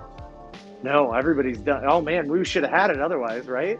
I think we got to call ahead and get like brunch boxes to make it happen, or right. But so we want those flavors because what that nuttiness does is really accentuates the great flavors of tropical coconuts that we're trying to get out of this, right? Again, especially if anybody's just working with like New Season's organic coconut milk or coconut cream, where you have that big thick chunk of heavy fat on the top and your whites on the bottom. To add one more layer to help your mind perceive more of that fresh coconut flavor, anything helps at this point. So, John, we have on the board, we have 25 to 50 drops of Thai bitters, right? That's a lot, right? We're not going to count all those out, though. I can count that high. You're right. But the nice part is that I've done this so many times that I have counted that high and meticulously watched in my OCD to check this out. And I know that roughly a full dropper for this particular size that you and I have is approximately 25 drops, give or take 2 or, Okay. give or take 2. Thank you for sparing me from counting. Of course. I do what I can, sir. What can I do? What else can I do for you tonight? Now you say 25 to 50 depending on how spicy you want it? No, more. No, we want that flavor to come in. More like 25. Yeah, I mean, more if you want to try more of that flavor and really amp it up, you can add more. I would suggest doing that afterwards as a nice stir. Cool. You're going to want to emulsify as much as you can into it, though, because there is another trick with not only the zero proof gin from Monday, and this is an exclusive to Monday. This has more to do with coconut milk, utilizing that, but it will separate fairly quickly.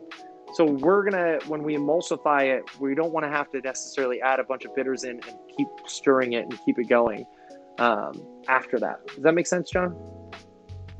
Yes. All right. I just did the one full pull, 25 drops. Okay, so you're going light, I'm going heavy. Oh, wait, I forgot. I'm doing more than one. So I did 2, but technically I want more than that. So I'm going to go get 2 more in there. That one was a quick one because the first one was bigger. Also, I tend to see these in the weirdest way.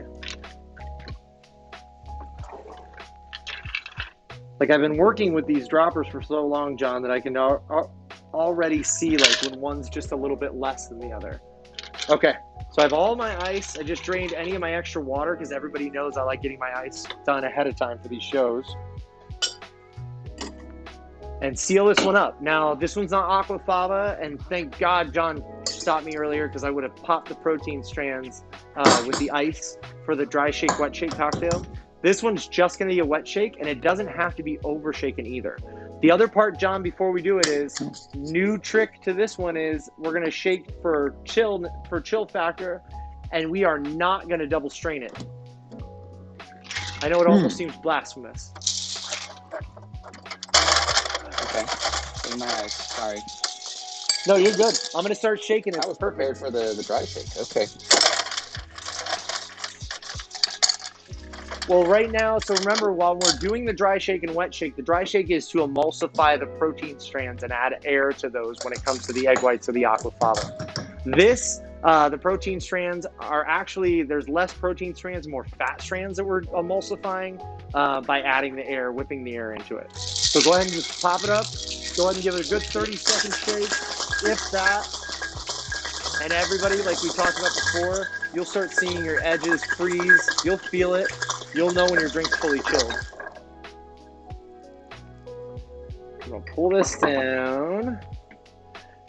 And again, no need to double strain. That has to do with all this fat, John. We could double strain it.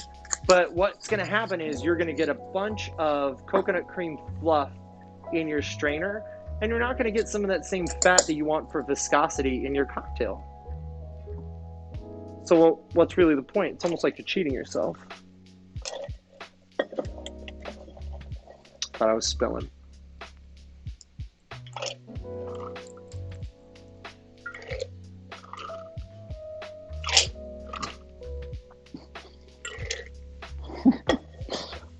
This drink looks incredible. I got the same color over here as you. Oh, good. That unnatural Smurf Mr. color. Meeseeks blue. Oh my God, I Smurfs, love yeah. it. So much more Mr. Meeseeks than it is Smurf, though. Isn't it You are Mr. Meeseeks?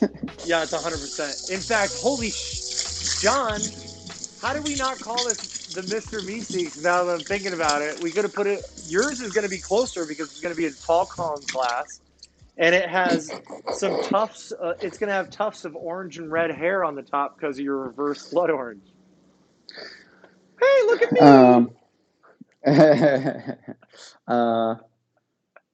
I don't know. Mermaid's Tale seemed more innocent and like kids can have it. Right, and my kids still can't watch Rick and Morty. When the creator tells you, "Holy shit, don't let your kids watch this. This is not for kids," you kind of go, "All right, I think I'm going to wait on that." Okay, what's the last step here? So the last step is we're adding hair on that Meeseeks. We're going to go and get. What we're going to do is, how's that? Good? Oh, closer to me. Thank you, my love. What we're going to do is I have created these reverse blood oranges. What we've done is I've done deli sliced oranges, and I dyed the outside. They're actually peeled oranges, and then we dyed them, the outside of them, with beet shrub, John. Yeah, this is wild. It'll impart, it won't actually impart any flavor. There's almost no odor to it at all. I just love how beautiful oranges are when we dehydrate them like that already, and they're almost stained glass-like. But if we can do it and add another layer and something more unique, I love being able to offer that up. In fact, it's my hope that if someday I can start making these garnishes and selling them to everybody so you guys can make these fantastic cocktails yourself. These fun little garnishes. Should this clip on? Does it just sit on top? Should just sit right on the side of your glass bamboo straw. Oh, how big is if you have you're going to need a smaller one for yours. And what I would do, I don't mean the straw, I mean a smaller one of the wheels that I gave you because you have so much of a smaller circumference of your glass. I took the smallest one. Sure it's still huge. Yeah. Well, I can't see it from here, so if that's the case and you don't want it in there, but you want a nice accent, yeah, you know what? You're going to drink out of a straw anyway, so leave it in there. Put your straw behind it. Or in front of it. Look at that. There we go. Beautiful. Man, I like those bamboo straws of yours. Yeah, he's got glass, but it looks like a bamboo. It is glass, right? Or is it acrylic? Yeah, it's glass. So nice. Love these sustainable things. As you get. Can easily be. It can easily be recycled too, right? All right, so let's try. Especially before this thing separates. Like I told everybody, they like to separate, especially that the gin. It doesn't emulsify as much as you want it to. It's not the same consistency, but again, the right kind of flavor. So dive in and enjoy. All right, cheers. Cheers, sir. I forgot. I got way too excited about having a taste. And I really had an idea of coming up with a big, milk mustache of blue on my face. As I just said it. Oh, wow, that's good. What do you think? Nothing too crazy? Not water? Not much better than water. And as we were saying, that lime juice, it keeps it. This is a legit cocktail. It's balanced. It's not overly sugary, despite what the color might have you believe, or the fact that there's no alcohol in it. Like, this is just really balanced. Well, thank you, very sir. creamy. Very creamy. Got that coconut funk right on the nose. Yeah. And it is. I mean, you can't whip up that coconut anymore. Look at that heavy. That's what I was talking about. That would just get stuck in your double strainer. Interesting. And you want it right there in your glass. Now, this is something when I'm taking pictures of it, especially, but if not, if it's in my glass, feel free to keep stirring it. Give it a little agitation here and there. That coconut, that fat in the coconut milk always is going to want to separate and rise to the top. It's gravity. We can't fight it. We can only hope to slow it down a little bit when we do the emulsification while we're shaking. So I know we've already shaken the drink. This isn't quite the same, but I'm going to add more of those bitters. I want to taste them now. Perfect. And it'll be great. Just give it a nice little stir and make sure it doesn't just get stuck in the fat that's on top, and you'll be perfect. Right.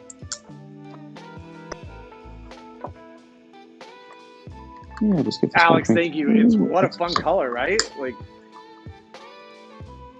I love that John came up with the Meeseeks reference, because that is, I'm there with it. Yeah, but if your kids can't watch it and you want to give this to your kid, right. I mean, you don't want to give your kids a drink named after people whose existence is pain, right?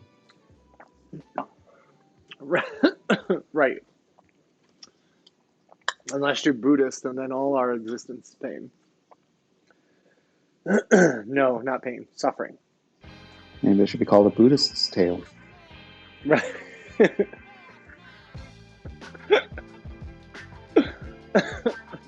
Oh, I got lime. I think I right like in the back of my additional throat. That was bitters. awesome. Do you? I want to try one more. Enjoy. Bree's gonna try pull that one away. Think the kids want me to make another quick round? Well, then I'll wait. Kids are diving. Is this a very uplifting episode, Todd? Well, thanks. I'm glad. Yeah, is it? You're being sarcastic. Are you being facetious, Tarts? All right, so I am pretty happy that we have 2 fun drinks that I wouldn't mind walking around with and tasting any time of the day. I know I would pay a lot of money for something like this on a cruise or anywhere poolside, even if it had a half ounce of vodka poured into it. And if anybody wants to, and that's your thing, and you want to have alcohol in any of these tonight, I'd stick with vodka for this particular one. You could still add it in now and stir it up. I don't know that I'd go, John, would you, excuse me, would you guess anything else, John, that would go good with this? Well, yeah, I forgot to point it out earlier. Because it has 0 alcohol gin, 1.5 ounces, I thought substituting that with regular gin, if you wanted this to be alcoholic. But I didn't actually ask, I just assumed. I forgot. I'm sorry about that. I should have said it. I totally forgot to mention it right when we were building that particular part of it.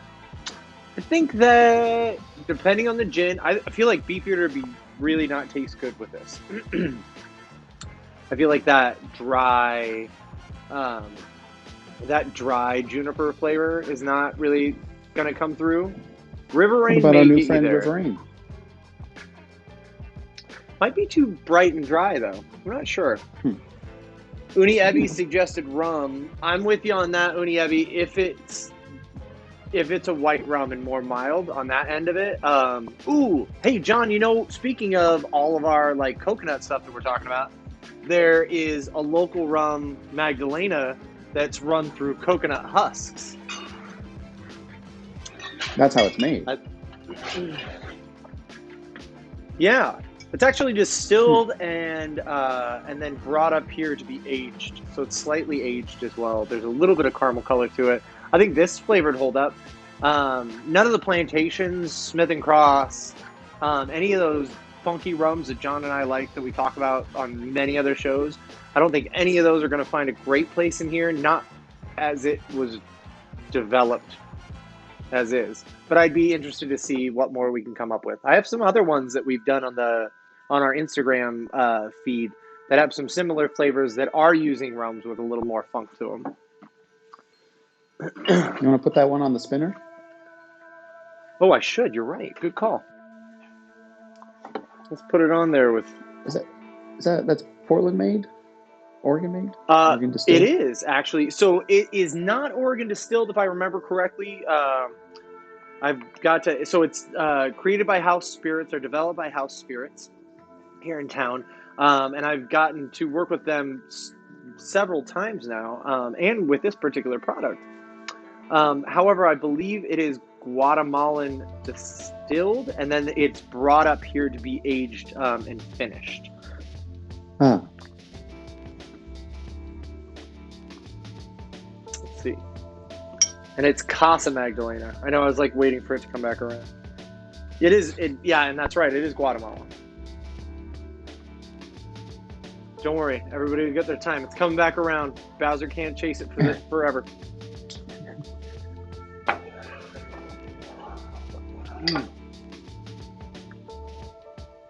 Yeah, my favorite part about this is, John, I like the bite that I'm getting because it doesn't make it seem so sweet. The fact that I finish after everything dissipates and I have like bright, bitter lime, tangy lime left on my tongue, like perfect. It's one of those that makes you want to have another sip. Triple drinker. Sean Zero, thanks for stopping by. Thank you for the camera love. Thanks for loving these new angles. We're working hard. We always tell you everything that you're willing to donate and tip us with, we're going to put back into the show. So we're working on our camera angles. We're working on our lighting for you. It's rad that you're here. Thanks for coming back. That reminds me, I've been waiting on a second camera. I put in the order in October. You think it should be here by now? Yeah, that's a little weird, John. I feel like it should be here by now. Apparently there's, I picked some recommendation off the Wirecutter, but there's a lot of people making a rush on webcams during the pandemic. Go figure. Weird. That's strange. So maybe I need to go for something less popular or just more, and or more expensive. Yeah, or maybe even just, have they given you any updates on what to expect or when to, or anything? They email me once every other week saying, your product is still out of stock. We will let you know when it ships. Oh, dang. You sucks. have not been charged for kind of thing. Okay. Well, then I thought you already you have money on hold for it or something like that. You could easily find then something new, I suppose, right? Could you cancel the order by now? Yeah, I'm sure I can cancel it. But after a lot of research, that was the one that I wanted, and no one else has it, so I just gotta bite the bullet. Content to let it wait. But October, it has been a long time. I should probably plan for something new. Yeah, that's crazy. In our day and age, we get mad when Amazon takes 4 days. Right. Sometimes, they used to promise 2 days, right? That was their big thing initially. And then sometimes it would come in one day just by luck. And then I started getting upset when it didn't come in one day, even though 2 days was the promise. Yeah. And now they don't even promise a 2-day delivery. I even think that's even changed because they're like, we're Amazon. We got you, baby. Yeah. It's funny how it's evolved. Yeah. Right. As my kids were like, hey, by and large, when they watched Wall-E. They were like, yeah. I remember when I used to think that was going to be Walmart. Now I'm like, no, that's Amazon for sure. When are you going to start making jetliners or space liners? Yeah, right. No, Sean Zero, I'm so sorry. This is nothing you can order at any bar. It's another one that I came up with. Thanks for bringing that up, though. Believe it or not, John and I are expanding our shows coming up here soon. Not right away. But we'll start dealing with some unique takes, some things that I created, as well as we're going to offer more shows up, and we're going to be doing more shows with classic cocktails, featured bar programs, and some other things like that, so that you can follow along with us. And we'll let you know ahead of time so you can go out and purchase not only the books if you want to, or borrow it from a friend, or the library, maybe. I don't think the library is getting any bar books, really. And then you can always get the liquor and follow along. I checked out a bar book from our local library, actually. Did you really? Yeah. Tell me more. Did it seem like they had a plethora on them? Oh, I don't recall, but someone recommended, is it Sasha Petrasky, Understanding Cocktails, or Regarding Cocktails? Specifically, It has a section on how to plan a party. Someone recommended that for me to level up as a home bartender. And I'm like, yeah, I've never heard of this book. Do I want to commit to buying it? They had it at the library. So I'm sure they have Death & Co. and other Oh my God, books. we got to check it out then. Yeah, check it out. We'll start letting everybody know. Our plan is let everybody know a couple months ahead of time so you can come follow along with us. But yeah, we want to make some more things that you can go ahead and have recreated for you in other places.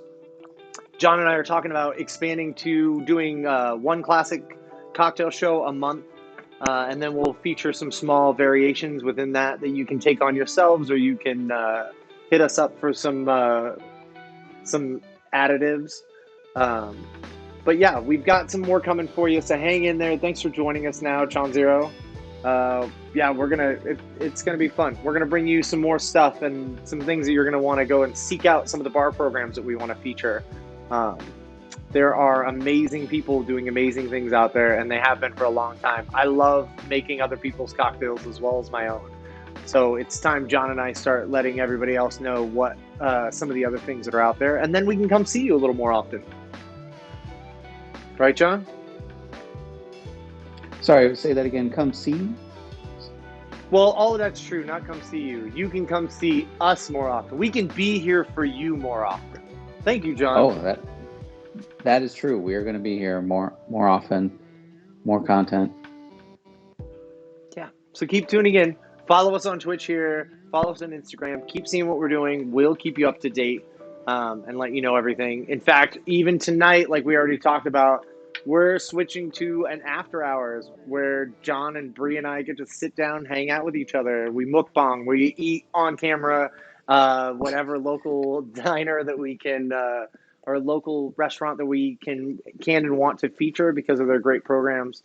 Some of them have booze or bar programs that we want to talk about. We'll bring in some of their to-go cocktails. The ones that don't, we will be featuring a brewery here in town, local breweries for beer, as well as shots of whatever John and I want to dive into. Right? Yeah, that's right. We already know for tonight. Yeah. So sort of so to recap, sort of twofold, right? Number one, the real bartender experience, right? Which is what does a cocktail bartender do after they get off the shift? Do you think they have a cocktail? No, they're sick of cocktails. They're over it. Beer and a shot. Beer and a shot. So, and food. Hey, and then the second thing, and the second thing is food. Yeah, we got to eat after that long shift. But we did think, wouldn't it be cool if we could, support local Portland joints that need that takeout business. We can't do it tonight because of the snow. No one's delivering, but it's exciting. I think to give props to the local restaurant community. Looking forward to that. I mean, that's what, John, you and I met through that same community. We are, those of us that are in Portland, a lot of us are here because of that community, because of the places we're willing to push ourselves culinarily, and within our bar programs and creatively. So it's a great place, and we don't want anybody to forget it. So we want to start talking about some of those people that are really doing a good job, but need as much help as they can out there. All of us are trying to make it through and see how our livelihood and our careers are going to adapt and change and mold into morph into whatever they can within this. But support those that are out there. They're really not only doing great things for their direct community, but for the community at large. They're helping their people and keeping people employed and feeding people around them who can afford it, but they're also feeding people who can't afford it around them. I'd say most of the working kitchens that are out there right now are not only willing to give kids that are out of school and not getting free food, but a lot of them are willing to just help out and give discounts, and they're never, that's out of the goodness of their hearts. They're never necessarily rewarded or given any money towards those things. They're just doing it because it's the right thing to do. And we are at the ground level of dealing with everybody within our community. So it's not, for those of us that are there seeing everybody every day, it's not something we can ignore. So that's what we're stepping up and doing what we can for. John and I have so little opportunity to do too much. Sean Zero, thank you for telling us that we're getting glitchy. Oh, it's not what it was. I was like, oh no, we're getting glitchy. I'm not sure what that was about, but thanks for stopping by, Chan Zero. Safe travels. Oh, headed back to sea. Oh my gosh. Oh, Yeah, tell us more. oh, I missed the top Chan part. Zero means. Oh, is that? I happen to know that means Seattle. Ah, gotcha. Okay.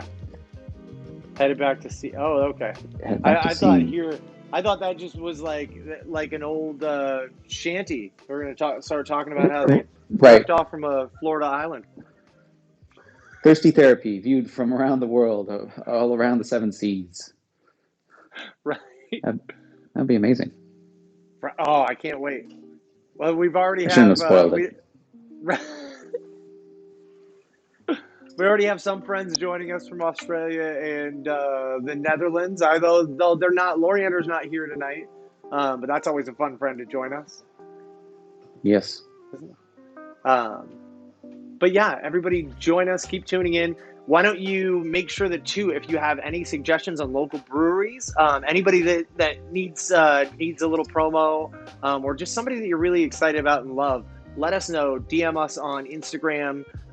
You can send us an email through our website, which is thirstytherapy.com. But let us know any suggestions. John and I are up for it. Trying some things. Again, our format's a beer and a shot, unless we're doing a Rainier and a cocktail from some established place. But even the food wise, if you guys know of a great local food and a great local little restaurant that needs more people to know about it, I mean, John, if we could just tune 5 or 6 more people into a restaurant, that helps. Yeah, I'm looking forward to doing that. In a way, I'd be doing it anyway if it weren't the pandemic. I'd be going to these places. I'm a big foodie, love eating out. I mean, that's how I met Billy. Was eating at your bar, but this is a nice way to promote it and to have some social interaction, even if we're distant or doing it digitally. Yeah. It is, and it feels like we're having dinner together. The other fun part about it is we're not going over any instructions. We're not doing anything like that. We're literally just sitting here, decompressing, enjoying each other's company. If you want to join us for it, that's great. We're going to be here. We'd love to have you with us. We'll chat back with you. We envision more than anything that you'll join in with us and get the same food from the same place, and we can all talk about what we like and all the different flavors, different amazing. things we've been able to try. What an awesome bit of community that we could bring together for that, right?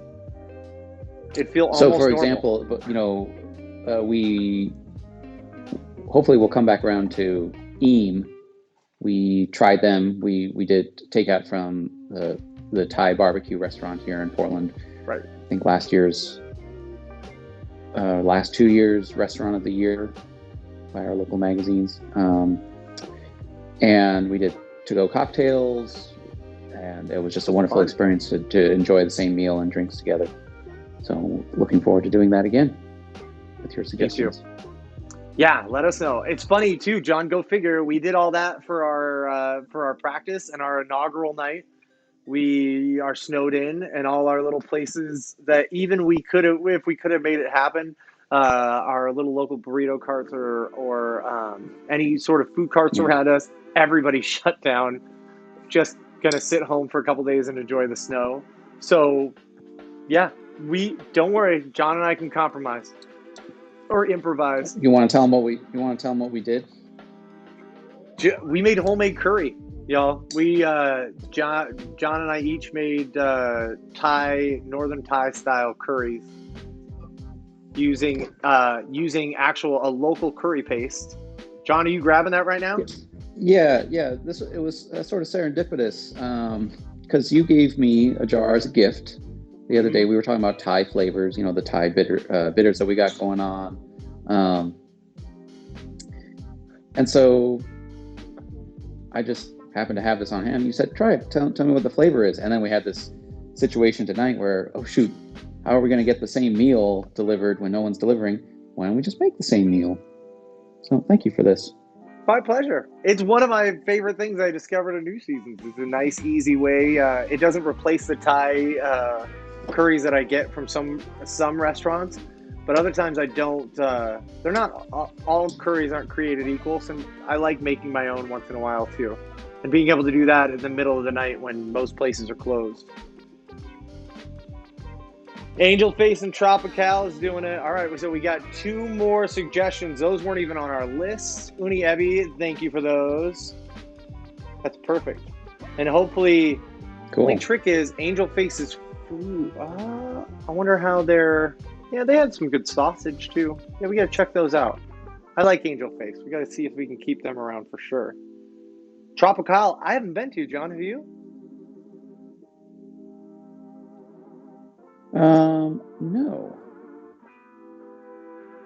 No. I've been to Angel Face. But not Tropical. Not Tropical. I almost, I've definitely been to Angel Face. I got it. We got to check it out. It's going to be a new place we get to go to when this is all over. So, what do you think, sir? Are you feeling good? Yeah. Should we? Looks like it's closing time. Should we shut down the bar and? Yeah. Decompress? Exactly. I think it's about time. Let's try and do our transition. Everybody, we're going to take about 15 minutes for our transition. Follow us if you can. Let us know that you're out there to support us. Let others know about what we're doing out there. If you are feeling generous and want to hit us up on Venmo or on PayPal, we would love any tips that you're willing to share with us and help support us. Everything that you give us goes right back into what we're working on here and trying to make better content, more content, and better quality for you. So, yeah, hang in there. We're going to head out here in just a second. John, another great show. I had fun. Yeah, thanks, sir. Yeah, it's been great. All right, stay tuned. Stay tuned, everybody. We'll be back in about 15 minutes. If you got some food out there, if you're going to join along with us, grab your food, grab your beer, grab your shot. Nothing too fancy. We're going to take our ties off and take our aprons off and just hang out and, hang out with us. If you want to say something, you can. If you don't worry about it. But otherwise, we'll be here for you, as always. Thanks for joining us on Thirsty Therapy tonight. We'll see you soon. Tune in. See you in 15.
This is a journey into sound.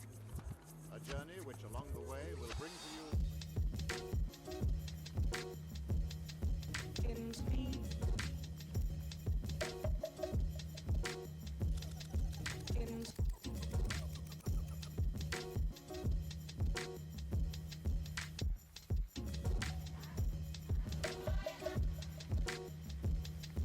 in speed,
Sure.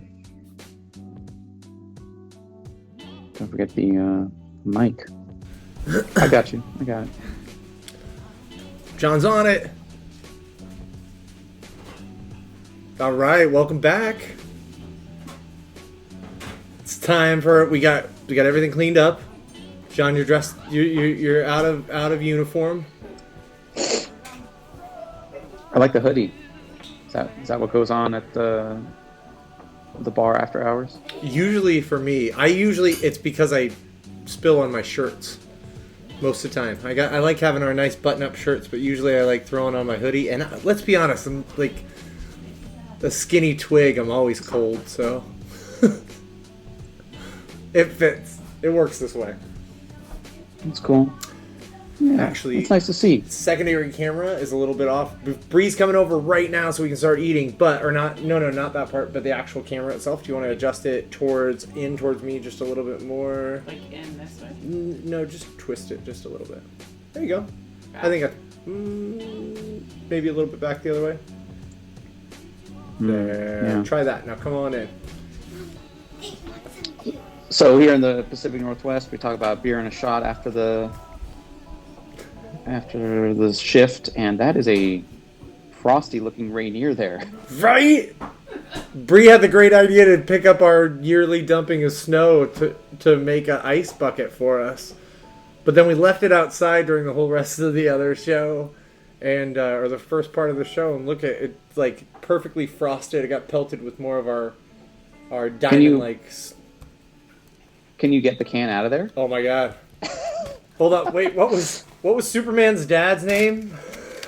Kal-El. Kal-El. Here we go. Like I've that? left these for you. I've left things for you to help guide you along your way.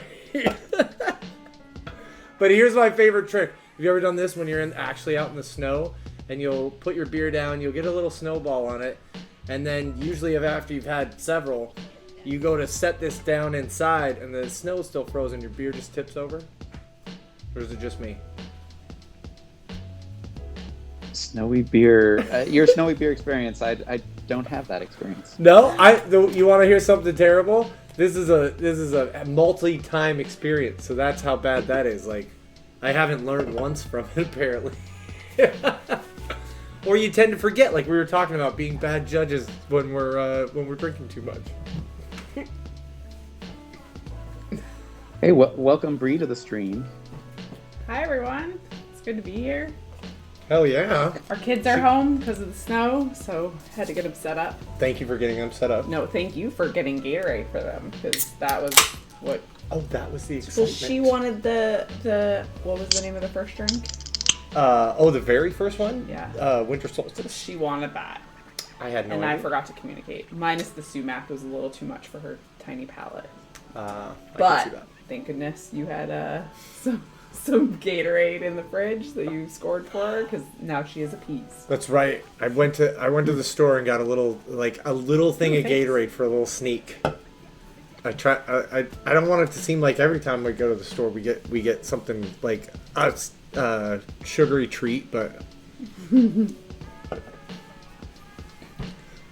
all right, John, Ooh, it's good. ready? It's cold. Sorry, Ooh. I had to have a drink. Cheers. It's quite chilly. Cheers. Cheers. Oh wait. Oh We're here. wait. Oh, there we go. Where are you going? Oh, here. No. We'll reach towards Oh, you, John, okay. Ready? and then Go. cheers. Wait, no, you're going the wrong No, way. if I go dude. this way, it looks like I'm cheersing with John. Like if he reached through his camera, Like, the other way. Oh, Yeah. Wait, hold on. You see what I'm talking now about? I see it. I was like, wait, what? I love how our tables are meeting up. This is awesome. I feel like we're like kind of at dinner together. It's as close as we've gotten. Oh my god, yeah. All right, bye, Snow. John, no one's We might have watched to- me eat that I'm not related to, and You know, speaking of blue curacao syrup, we might have to dump that in the snow bucket. oh hell yeah, that'd be kind of cool. cream Drink it it. with some cream. Yeah, Ooh, some exactly. cream, yeah. Or wait, what are we eating? Oh, I'm gonna go get the. Oh please, John, you talk about the curry that you made. Let's talk about what you decided to put in yours. Yeah. Oh, yeah. So while we were trying to agree, like what takeout we should get, just asked, do you have You just asked me literally everything that I have. Do you have carrots? Do you have potatoes? Do you have rice? What was the other thing? Onion. Onion, yeah. And that curry paste that I got you. Yeah, I got all those things. Well, then we can be eating the same thing tonight. Yeah. So Hell you yeah. you gave him the yellow curry, right? Yeah. So we've got the same company, okay. but oh wait, which way do I turn it? There we go. But it's Penang Oh, curry. Penang. Yeah. So that was Okay. I only Slightly. had Slightly. a jar of each one, right. and then I had a jar of green too. I like their green as well. Yeah, I haven't had one of theirs that I haven't liked. Have we? Yeah. So how do you feel like it turned out, John? You like our first night of launching our takeout and us making our take in. The irony. So, someone has a prediction that we're going to be a cooking show by the end of the year. It's just no more. Just eliminate the cocktails. That's all it's gonna be. That's it at this point. All right, I'm starving. Welcome to Thirsty Therapy. Well, already in the oven. Bust What's out the our- thirsty part then? Right. Let's hurry up and get a good cocktail in. No good cook's going without a cocktail. whether it be my grandpa trying to look for early happy hours or Julia Childs. Everybody likes their booze. It's totally funny when John was talking that I totally pictured you busting out your Julia Child voice specifically. Like, it literally popped into my head. Oh my god, I'm glad that after 18 years I didn't just jump right on it. That I don't It was just like- hear your voice in my head. Wasn't I that hear all the predictable, voices you right? make in my head. Hmm. John, what's your shot? Or did you guys already talk about it? We did. We planned this. Oh, okay. Nice. Yeah. So we're. This isn't the bartender glassware maybe for a shot, but Well, this is the proper whiskey glass for. We're drinking Shackleton is this a proper single, glass? which is a totally. Is this a bartender Totally. shot? Am I like learning this? Kinda. Is this why you used to stay till 4 a.m. because you had to sober up to make it home?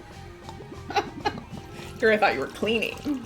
Right? I was actually cleaning and creating. You know, it's funny. Any night I made it to work until, stayed at work until 4 a.m., I was not drinking. No. Did you ever get the pleasure to stick around when Billy closed down a bar, John? When he was in a bar? No, So I have. no. I think he's had to usher me out a couple times, but I never stayed around. I've never been allowed to. Otherwise, your significant other is a whole different thing. you know? Yeah, I mean, like, I Ah, probably right. wasn't allowed Makes to sense. either, but I mean, I don't want to get, well, I guess I'm not going to get in trouble because you don't work there anymore, so it doesn't matter. But, but anyways, this man, I'm telling you, he could start a cleaning business on the side if he wanted to, if he needed to.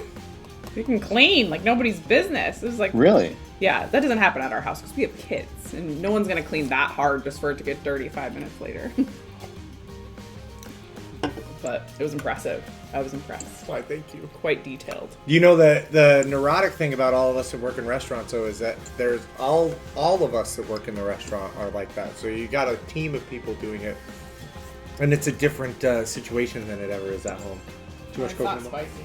Yeah, I know. I thought Oh, that too. wait. Maybe I'm just gonna put more. Yeah, we'll put more paste right in it. Bree was just talking about needing a Hunter. little extra heat. She would. Of course, yeah. It's funny because remember I think we talked about like the state of it becoming not enjoyable. Like if Yeah. if I expect it to be spicy though and it's not spicy, it's not. Like I don't enjoy it. I'm like, nuh-uh. Wait. Wow. This isn't what I wanted. Thank goodness for sauces. It's true. So mine I think has plenty of heat. I went. I think I did like. I'm gonna have I mean, I had a big pot. I did 4 teaspoons. After you advised me to start with 1. Yeah. So this is this is the right level. I think this is Thai mild or 1 star. But that's It's okay. great for me. It's more like we talked about before, though. Like, really, what good is it if you can't like enjoy it and taste it? Well, yeah, it definitely can't be that hot, but I think that like Well, space for is different you, for yeah, everyone. exactly. That's right. That's exactly what it is. Yabby's here. Hey, Speaking of closing a bar with someone. Plus, everybody just wants to go home after the shift ends. Yeah, that too. Except Billy. She You knows. just clean. Actually, Uniabi knows that all too well as well. Yeah. Wait, what's the story there? You love to stay and clean? I love to stay and like usually create. It's like an amazing headspace for somebody like me with ADHD to come down off the buzz of an already exciting shift. And something everybody else realizes that you start off with a really high adrenaline rush because you get really, really busy, and then it starts to temper back down.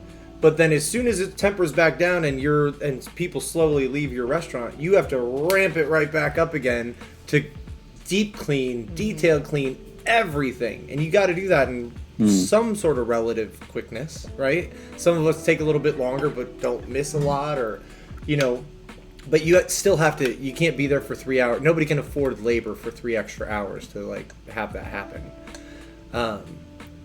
But I would stay and do creative stuff like that. But I love cleaning and cleaning right. It's one of my favorite things. And anybody who works in a restaurant, chefs, and anybody who is at this kind of brainwave level loves the fact that we can make it look beautiful. And you walk in every morning and it's just a reset, and you get to like have this creative open space for your brain. I guess that's what I was getting at, is that once it's quiet at the end of the night, I get to have that opens back up for me. Usually I might have an end of the drink, like one drink, because you're allowed one shift drink. And then you kind of move on. All of a sudden you're like, hey, what if I do this? What if I do that? And next thing I know, it's like 4 o'clock and I'm like, oh, holy shit, I got to go home. But the shrub's boiling over here, so I got to finish it and then I'll go. Yeah. And then Billy comes home, and because he has ADHD, he needs like 2 hours to wind down. A lot of 6 a.m. days. John, did you lose your head? Did you lose us? Can you hear us okay? I can hear you fine. I just I turn my sound up too high. What is that? Uh-oh. I got a speaker going. Oh, okay. I can hear you fine. Do you have Google good. yelling at us? Google yells at us a lot. Yeah, totally does. Is the new mic coming through okay, John, since we can't really hear how what you hear? And we got a new mic? Yeah, this is clean. Sweet. This is clean. How are we able to pick you both up I know. at the same time? It's amazing. Right? New microphone, we're investing in this. So, if Uniabi's still here, true. Choo-choo. I'd like to get her a take on this, because I think she was around when this happened. Their take on this? Yeah. Their take on this, because I'm pretty sure that you became a bartender because no one wanted to wait for you to fold napkins. Well, In Portland specifically, you were a bartender before that. Right. Speaking of OCD, That I suddenly... Hey, they were always perfect. they were. John, I took a long time to fold napkins, but when I started, I think my first or second night, the trainer that was training me, I think I folded 60 napkins, and he unfolded 45 of them, and made me redo them over and over again. And after that, I was like, you know what? I'm just gonna why am I rushing? I'm just gonna do this. And then when I do that, my brain just goes into meticulousness, and they were pretty though. They were my goodness. Yeah, they were beautiful. You could tell the difference. You I could stepped tell it the up after difference. that one. Well, so much Set you so straight. that it took me 3 hours to get what everybody else got done in like an hour and a half.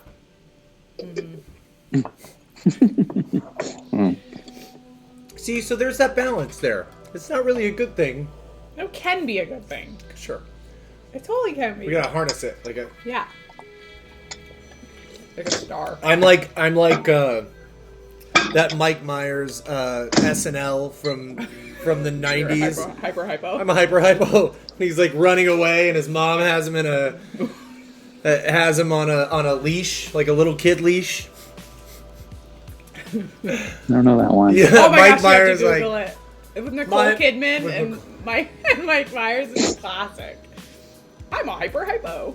Mommy says I'm a hypo. And he's got he's running around with a helmet Are on. you sure he talked like Austin Powers? No, they were both. Yeah, they both had a. No, that was his thing. He Speaking did? like, yeah, he Oh, I don't liked remember that to part. play I remember Simon. Mm. My name is Simon, because his dad was Irish. It kind of for him or Scottish. Oh, that's right. I forgot about that.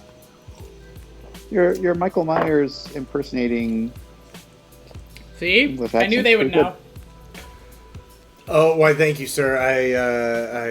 If there's anything that OCD also affords me, it's the sound editing, like real life sound editing software downloaded directly into my brain. Yeah, it's kind of incredible. He could. I don't know what I've done with it. I'm not a billionaire with it, but it's No, but a I mean, lot of fun. even when you pulled out the microphone, you're like, I guess I could always do voiceovers. Everyone else tells me I can do voiceovers. That's true. I'm like, sure. I'd be down for it. It'd be right. I'm trying to think of alternatives to always justify any payments that I'm making towards anything. You can do animation voices. Oh, I used to want to do that so bad, John. Be a like a voice actor for animation. Oh hell yeah! But you know what a harsh reality was that hit me when I was in high school and wanting to make that happen? What was that? Do you know that there was once a time that some of the best animated movies weren't made with the voices of real famous actors? And now it is a market for real famous actors because it's a comfort for people, that's true. and it actually like draws people into movies that they wouldn't normally even watch. But it shut down it's basically shut down the creative voice actor realm of things. You wanted to be famous? No. Just He just I wanted a wanted to be job. good. He wanted You a know what I job. mean? Like Now there's no anything. job. Yeah, there's no real job for it. You know what I mean? Not the same thing. Even your Oh, I Mucilex see. ads are Like, like, Like- Whoopi Goldberg. You know what I mean? You're like, holy shit! Like they got Whoopi Goldberg. You know what I mean? Yeah. Because or like all Alec those Baldwin's actors on like Alec every Baldwin, commercial. all those actors realized at one point. Remember, for a while, they all looked down at that. That was the kiss of death for an actor. Was or to, it was like, where you started out. No, or I kind of thought it was Sometimes, the where you commercials. ended. Oh, when maybe. your career Okay, was right, like over, the like then sunset. you went. Yeah, that was the sunset of your career. That makes sense. But then all of a sudden, all these actors were like, "Wait, sunset or not, I can be getting paid $6,000 an hour by doing that one over there by working for Yeah. that credit card company. I'll do that." Right. Yeah. That reminds me, I think, of an interview. I think it's on YouTube. I saw an interview with Billy West, the main voice actor from Futurama, and I mean, he's done so many cartoon voices. Yeah. He does the majority of the characters on Futurama, and he takes a dig at. I mean, it's the reality now, right? That every animated movie is just loaded with celebrity voices, and he saw that movement coming, and he says, "You know, you're not practiced at this. You're not." I don't think he said you're not as good as me, but you're not as good as me because Why? that dude is crazy talented. And I've even heard his castmates on Futurama say, "Oh, he's the real talent." I do one character on the show. You know, I do Leela, or I do Bender, and he does a dozen characters, and he does them back to back. He's crazy talented. That's who I wanted to be. that- Not him that's specifically, but totally- I wanted to be one of the people that did a lot of voices on a show and changed it all, not just the one voice. I revere Billy West, and I feel like nobody's heard of him. You're right. Maybe you can't be him. And Uni Ebi brought up a good point. Yeah. The same, well, and I think he got in right at the right time. But they said the same thing happened to models on magazine covers, Yeah, because now it's just famous people. and now it's just famous people. Yeah, I agree with that. Oh, that's right. Whoa. Yeah, because we like, and that I gotta say the same. So now that we brought it up, I hope let's put it. It's gonna be on our archives anyway, but let's put it out there that like no one better be coming to any of us for like real world guidance, because that's the other part that like the fact that I was in drama club with a lot of people that I know some people who got famous. they're not the people that you necessarily need to be asking worldly advice from just because they're on a fucking TV show. Or have a stream or on commercials or like this or that. Unless Like, it's something you're like, if it's about drinks and those things. yeah, but these people are going to them for for, like like, look at Joe Rogan's like a cultural leader, and like that guy made people right. eat fucking bugs and was on MTV and like, hey, how many times can I jerk off? I thought he was funny as fuck, but like, it's just more the idea that like there are so many. I'm not gonna get advice or take like moral guidance from I mean- somebody just because they're famous. I don't think that Right. gives them What about gives Russell them Brand? any. That guy's like totally gone full circle. Like he's like now he's like guru of information. That's true. I think he speaks intelligently, though. I think he has. I think he has information that can lead somebody to their own discoveries. But do you think that makes him like a? He just goes and says things and then walks away Yeah. from it too, as opposed to being like, no, that's not the way things should Well, be. he just or like stupid he has about like it." a great affect, like the way he lays things out. But Yeah. like he's never like preachy about it. But That's a good, but that I guess that's my point. I think that there are celebrities out there that do good with what they have, and well, they use their platform for good. Like I believe in that. Like that's like a good thing. Yeah, but as you far as like should. an advice though, like I get what you're saying. You're like, I'm not gonna ask you should how I to put raise my kids? fucking kids. Yeah, Yeah, should I put exactly. my kids to bed I at don't- 7:00? I don't think this person has any more tie on the fundamental workings of the real world more than I would.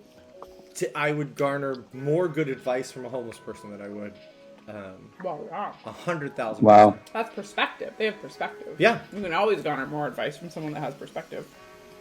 Otherwise, And you're that's just getting literally not privileged. talking shit about anybody who's famous or any celebrity. Not that they're tuning into our show, John, but like, let's just say, like, If they see it on YouTube. if it ever got out there, you should know that, like, that's fantastic. But why would you have to be like a leader in people's hearts and minds? Yeah. Anyway, it's just more like a false sense of expertise, kind of like what we were talking about with voice acting. Yeah.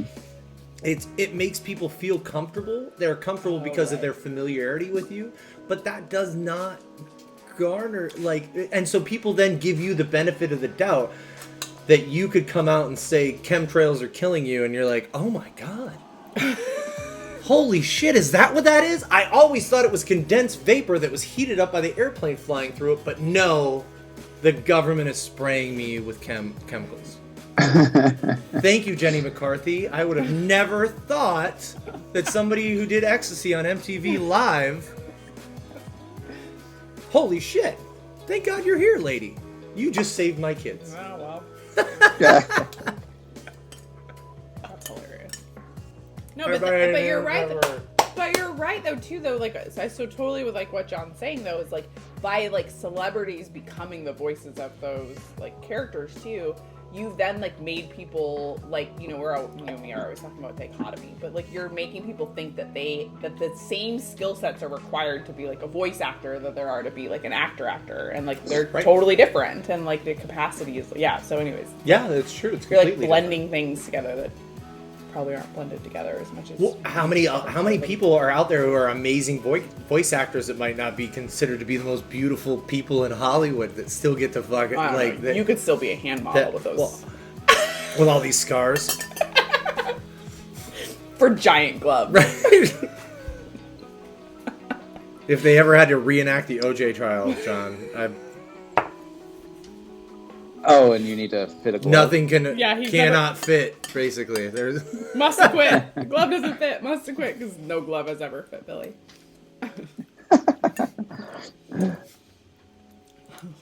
Okay, so another angle. What about we've talked about expertise, like false sense of expertise from celebs. What about selling stuff? I am Alex. Thanks for sticking around, Yeah. Alex. Hell yeah.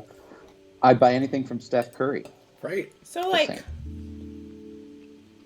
I think if you like, I mean, it's kind of like with anything though. Like they're getting paid to sell it. It doesn't mean that they'd actually like use it or wear it. Like they're getting it for free. They're getting paid to like promote it. So like, I think the assumption that it's actually their opinion is like that's even like one step further because you're like, oh well, it's not even their opinion. They're getting paid. It's true. I've thought about that for our show, John. like just about regular things before, like I for some reason I thought about that for this, is that like what happens if we get like if we were talking about sometimes once in a while getting like a sponsored liquor in, if that seems like we were just picking it because of that. But that's so not what you and I do. We only pick stuff because of the flavor. Right. So like how do you tell then though? Like, so like there could be celebrities that could just like things, but like I mean I'm always gonna but think then that there's like 30 out there that are just like, yeah, I don't. They sent me a case of it, but I can't stand it. we've evolved now. We're gonna go to social media influencers. On the other hand, I do, behind the bar, talking about cocktails, I do like the challenge of, hey, we have this ingredient, use it somehow. Yeah.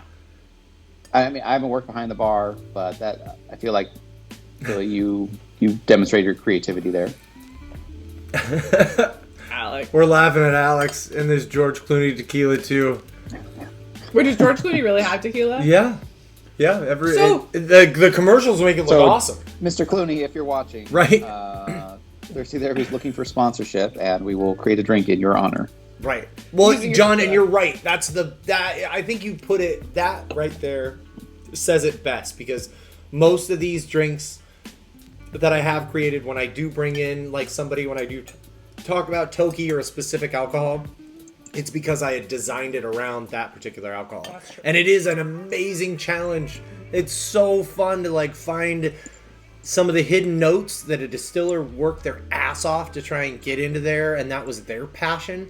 And for me to kind of like find a way to coax it out and show other people that and appreciate the distiller's hard work and the people who made it, as opposed to also just covering it up.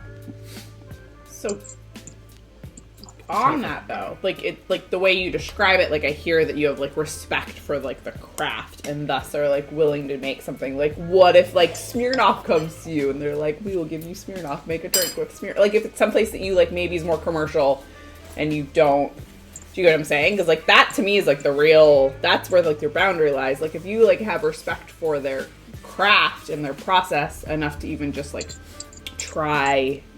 Anything, you mean? Would you try Smirnoff, or you wouldn't respect them enough to try it? Would because you it's too make a drink if commercial? Smirnoff came to you and said, so same story that you just told, but like it's like Smirnoff or Captain Morgan's or I don't know, some sort of like more commercial. Would you take money from them to make a drink using those ingredients that maybe like you wouldn't necessarily choose? That's a good question, because I could do it based on the flavors course that you they could do it. that they gave me. I probably wouldn't though, because I guess the whole point is to try and build some sort of community, and I don't think that those necessarily do. Right, it's like because they're But it already also- make enough money. I don't know, John. What do you think? Do you think it affords you an opportunity to bring that to more people? But then, are you just doing that for yourself then? Yeah, I feel like there is a cutoff, a brand that I wouldn't want to work with. It's not just a challenge anymore. It's just like I'm not going to build community around this. I will say, I've been that way with certain brands when I find out that they've like done some shitty stuff, or if I find out that That's what I'm thinking of. There's got to be someone like that where. right. I hear it. I'll know when I see it. Hopefully, right? Hopefully, or 20 years later, Thirsty Therapy brought to you by Right. Smirnoff or whatever. Right. Well- No, it's just kidding. We love you, Smirnoff. Right. Please sponsor us. But it's funny though, John. As soon as you started saying that, the one thing I pictured was me 10 years ago being a snob to certain things, though. That like I'm over Jaeger, so Jaeger's a garbage thing, and I'd never have that. But like Jaeger is technically a true Amaro. It might have been overused. That's great. And really cheap, and sold in Like Jaeger. cheap places. But yeah, you and I have talked about like it still has like 40 different botanicals. I'm probably misquoting with something near there. Fact check. It's a Somebody true fact check, Amaro. really. Yeah, somebody fact check. We're eating. It's not. This is you fact check me, please. But it's a true. I love Amaro. Jaeger. Yeah. So it's got some, and Fernet before it became the bartender's handshake was kind of, I think recluded to the same Sorry. far corners of the bar. Yeah. I haven't had this. You have it here. Straight. Read the back of it. I wanted to read the back of it when we used this for Wait. cocktails. Bree didn't get a shot. No, I did it. Look at John. It's almost gone. She's doing all right. What were you drinking? Well, I was Shackleton. drinking Shackleton. She just But this I is her haven't had first it. time. Oh. I haven't had it straight up. Oh, like, yet. okay. Just checking out the bottle. Cool. Yeah, now I'm looking at the bottle because I was like, wait, I just realized I haven't had this. All right, read the back because Okay, I totally believe missed it. it is in our nature to explore, to reach out into the unknown. Ernest Shackleton. Way to go, dude. That's a cool I quote. agree, Ernest. Watch Ernest was born in 1984. Billy, maybe you need to like write labels. Like description labels. Ooh, that'd be fun. You're so good at, like, I read this and I'm like, the whisper of bonfire smoke. Billy talks like that, like in everyday life.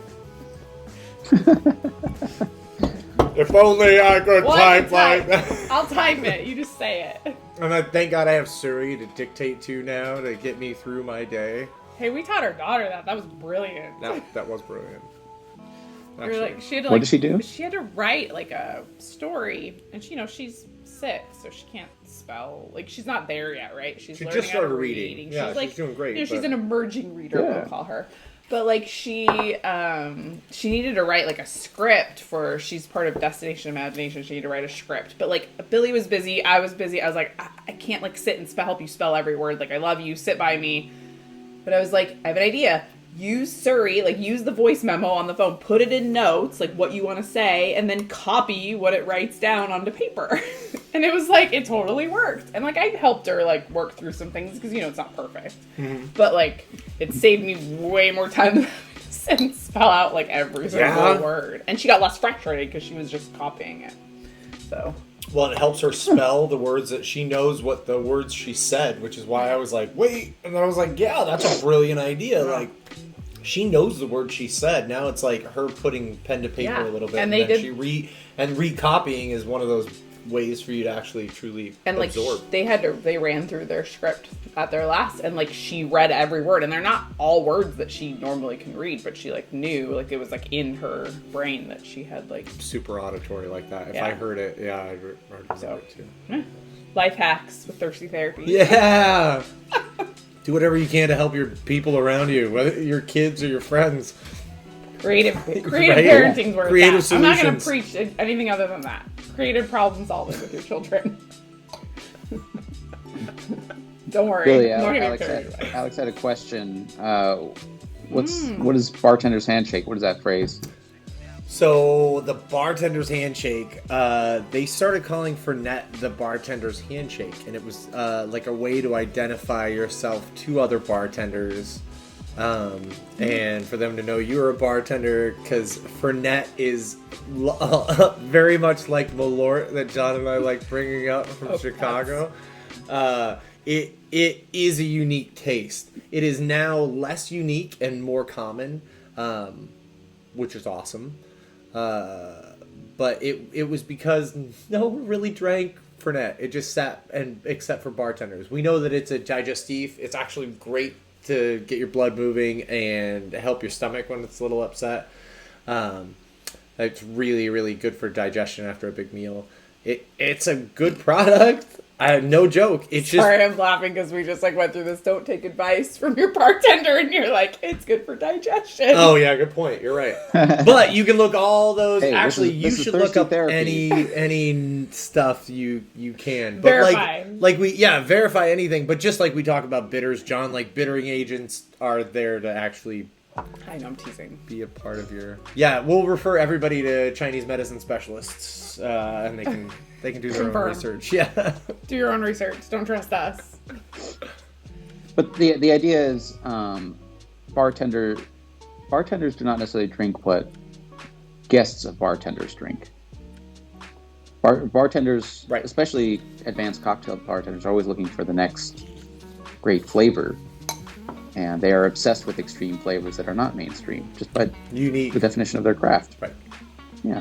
So like Fernet is a extreme flavor, not in the traditional Western palate, and bartenders are going to obsess about it, and then some, a guest is going to come in, a random guest. They're probably not going to get it. Don't serve it to them. Right.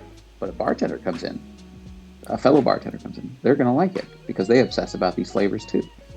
That is so articulately Yeah, put, John. amazing. Well put. That's exactly. We're gonna have to make these. We're gonna have to make these bottle covers, these bottle backs together. Descriptions. It sounds like. Yeah. Because you Hell yeah. bring a refinement to my explanations that was amazing. Well done. And then when it gets turned into a movie, you do the voice acting. Perfect. I don't know, John. Your voice is great Love too. it. It's true. Oh, thank you. Yeah. What was I gonna say with that?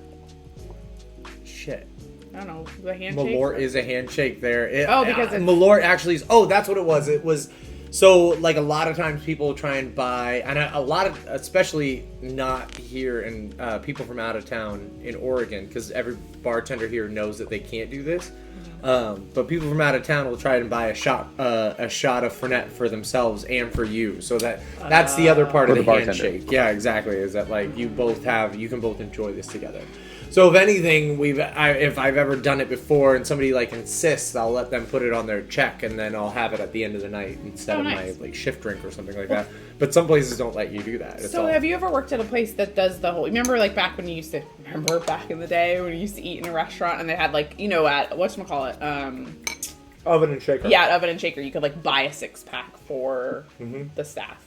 Do you feel like it was an actual 6-pack or it was just like a way to get like an extra tip? Or do you think it varied by the night? Like, do you get what I'm saying? It's 'Cause, like, illegal to be an actual 6-pack. So it was never. It's It was never never an that. actual 6-pack. No. so it was always just like, hey, give them a little extra. It's always the equivalent. You legally can't. What happens if you have somebody on staff somebody who's part of that kitchen staff which I fucking love this. And when I first heard about this, I was like, yes. But I thought it was true too until I started like managing and more realizing like the legalities of everything. But you can't force somebody, especially a lot of people might be a recovering alcoholic or maybe never wanted to drink either, and that's basically like you have to take this in lieu someone of bought- pay, yeah. like or not, or basically you miss out Right. on the same benefit that the rest of your cohort. Now, is that an Oregon and that's thing? discrimination. No, that's an everywhere thing. It is? Yeah, that's not to say they can't use their $2 to give back to the bar to have their shift beer at the end of the night or something like that. But everybody has to be afforded the same opportunity to benefit from that. From someone giving, like a From tip. someone giving something. Yeah, it's the But same even as though a the back tip. of the house isn't necessarily tipped. It's the same as a tip though. Like it's a gratuity, it's a gift. So it can't be like a gift of alcohol. not really bought by the place. Gotcha. No. We've circled around a lot around my dad tonight with just this conversation. Because like the way John described, like that's how my dad always felt. My dad was an executive chef. And so going out to eat for my dad was with my dad. And for my dad was always like very like stressful to be with him because like he's like you described the bartender as having like a different level of like expectation. Like my dad always had like a higher level of expectation for like food and like how it was prepared, and it was like never necessarily enjoyable. But like he could be wowed, and like I can think of a lot of places where like, and when he was wowed, it was like the best thing ever, right? Because he was like, you knew that it was like it hit like another level. But yeah, then my dad also was a recovering alcoholic and was a chef and couldn't have got booze. Yeah. If someone bought it. So- That didn't mean back in the day they didn't do that, but like Well, legally now they did lots of stuff back in Yeah, the day. they did a lot of. But They yeah. still do lots of No, stuff. it's interesting. Was that in Arizona? That he was an executive chef. Or that, like, in general. The buying of booze. The executive chef. Yeah. Yeah, my dad was I was born in Minnesota, and he was an executive chef really? there until I was like 6. And then when we lived in Arizona, he was executive chef at the Phoenician and a few other places. Mary Elaine's. Mary Elaine's, which was at Phoenician. Yeah. Yeah. Oh, yeah, that's right. So, I always get that and the point mixed up. yeah. And he was at like a couple other. He was in the hotels for a while, and then kind of like transitioned to more like independently owned places, but then got burned, and yeah. But yeah, I grew up with all these service. All you All you hospitality people. That's why she married one. Is it? Probably. Probably. She used to love Yeah, giving me... What? Go ahead, Billy. I was gonna say she used to love giving me shit at the bars when I used to set them up. She'd stop by in between class and We met at a bar. flirt and give me shit while I was setting up the Palapa bar right across the street from ASU. Yeah, I used to come and yell at him and ask him if he ever like worked because he never looked busy. But he was actually like running around, never stopping. He wouldn't even like look up at people, and I'd be like, "Dude, you're not working hard enough. Like, get to work." And he's like, Yeah, she was a dig flirt. I'm still a dig flirt. It's okay. What were you gonna say, John? I didn't mean to cut you off. Oh no, no worries. I had another bartender's handshake question. I came across a new term recently, watching bartending videos on YouTube. Snackery. Educate us. What's a snackery? Tell me more. Well, I was hoping you would confirm, but I believe it is a daiquiri in the form of a bartender's handshake, or a bartender's handshake in the form of a daiquiri, a snackery. Huh. So it's for net daiquiri? Or is it just like the idea of it? No, not for net. Not for net. It's just daiquiri, again, one of those misunderstood drinks, kind of like for net. I mean, they don't taste at all the same, but they're both misunderstood and not necessarily mainstream classic daiquiris. Classic daiquiris, yes. Okay. The daiquiri is mainstream, but in a gonzo, exaggerated way that's not. Yeah. I mean, daiquiri is my favorite drink, but people don't know what I mean when I say it. Anyway, I just heard of this practice of bartenders exchanging daiquiris in small quantities. Oh, so the snack is the small. Hey, Bree doesn't know the kind of daiquiri. Yeah, I need to be educated. You gotta tell her. Because when I think of daiquiri, I think of like go to Chili's and get a daiquiri. Like she's drinking strawberry daiquiri, John. Yeah, so I need you educate me. Oh my gosh! Well, my favorite, my go-to cocktail or my anytime cocktail is the daiquiri, which is rum, lime juice, and sugar. That's it. 3 simple ingredients. Not this, Las Vegas jumbo sugar bomb monstrosity that you might be picturing, or Chili's. It's it's in the sour class of drinks. It's not that far from a whiskey sour or it's the same thing as a gimlet. Just swap rum for the gin. And I think it's just a fantastic drink. It's so customizable. Swap out the rum, you get a different flavor. Swap out the syrup for demerara syrup, or sprinkle some spice on top. Totally, just this simple drink is so customizable, and that's why I thought it may have become a bartender's handshake as well, because everybody can put their own spin on the daiquiri. Well, especially in the sense that if you go to a bar and they're I wonder if you went to a bar that serves, you know what I mean, and you ask for a daiquiri. It's kind of maybe a little bit of a hazing thing too. If you're I'd like a daiquiri and they bring out some strawberry foo-foo nonsense, that they don't quite get it? Or is it purely just because I would hope anybody who knows enough would never do that part of it though. Well, if you know, let's be real. You know better. Well, I know, but still, I would hope not to. But because otherwise you're just going to be disappointed, really. Most likely you're not going to be I don't know, I hate that, trickery, let's see how they fuck this up. Totally hate it. But I'm you're not right. condoning I guess it. I'm people just do saying, it. because I've never heard of it. The fact that you've never heard of it, too, makes me think The that, snackery it part? could be some sort of hazing type thing. That's not your game, but... Oh, yeah, that's true. No, but I could see what John means, just holding it up, hooking people up with just a little bit of a half. Well, now I want one. And knowing, I'll make you one. You got it. Okay, because that sounds amazing. Because I hate sweet, super sweet drinks. We should get John's favorite Smith and Cross if we're gonna do it right. Okay, but that was my next question, John. So you said you could switch up the rum though, so it's not tied to rum, or rum is just typical. What else would you put in it? I mean, every single rum that you can buy in any market today, every rum is so different. It's maybe the single most diverse spirit flavor wise because you can have the ultra driest and kind of plainest in flavor Bacardi to the funkiest and grassiest rum agricole from the French colonized islands, Caribbean islands, and it tastes completely different. And Smith and Cross is another funky category, Jamaican rum. I think these things are total oppositions, and yet it's all rum. It's all sugarcane or So molasses-based it's rum. spirit. It is always rum. It's just the rum can change, and you can just change the flavor a little bit. Yeah, So, there's agricole rum. There's Okay. it depends on the island that it's from, where it has the different. Yeah, and in the daiquiri, there's so much room for.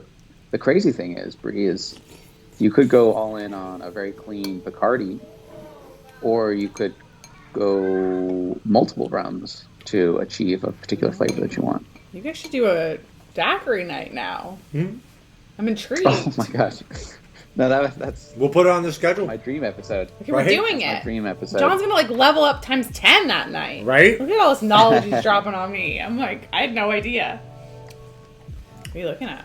I saw the mic was to be honest, maxing my- out. It does, because we're loud. I was just shocked. Hopefully. But to be honest, my favorite daiquiri, I'll just spoil, is not. I'm not good at blending rums yet, so I just do straight Smith and Cross. Okay. Have you blended rum? Smith and Cross are different. I used to blend rums for John, but I thought he liked a balance of Smith and Cross and El Dorado 5-year because I thought he liked a little bit in between. But he actually He likes likes it funky. he likes he'd rather go full Smith and Cross, wouldn't you? Smith and Cross is a pretty extreme Jamaican flavor, and it's overproof too. Oh. Although I did have a good one from your coworker. Can I shout him out, Noah? Noah, yeah. No, yeah, he did a daiquiri. He split down the middle. He did two rum, or he did half Smith and Cross, and he did cachaça. I think it was an aged Novo Brazilian Fogo. rum, Novo Fogo. Yeah.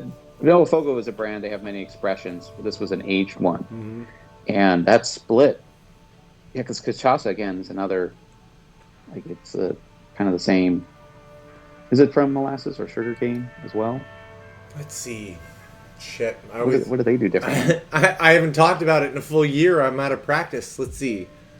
There's totally. one sugar cane, one's the sugar cane molasses, one's I think cachaça is actually unprocessed sugar cane. So it's quite distinct from rum agricole then, Yeah, but which is sugarcane based. Maybe we should look this up. we should. Yeah, look it up. Especially if you can grab it from Now I there. want like a rum flight.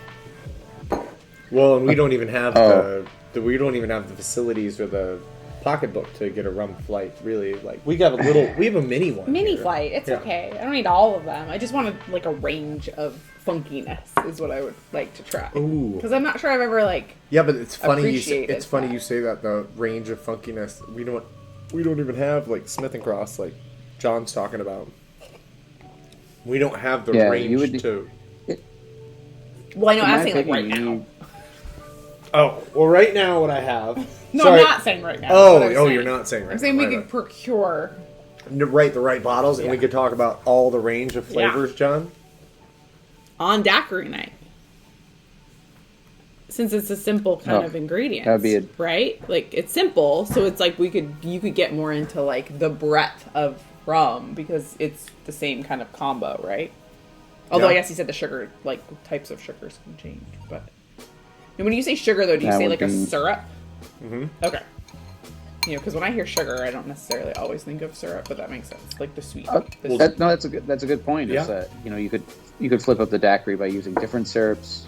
You could use, and I think even the original daiquiri, which is invented in Cuba, 100 years ago or something. I think that used raw sugar Like an old or a fashioned. sugar cube.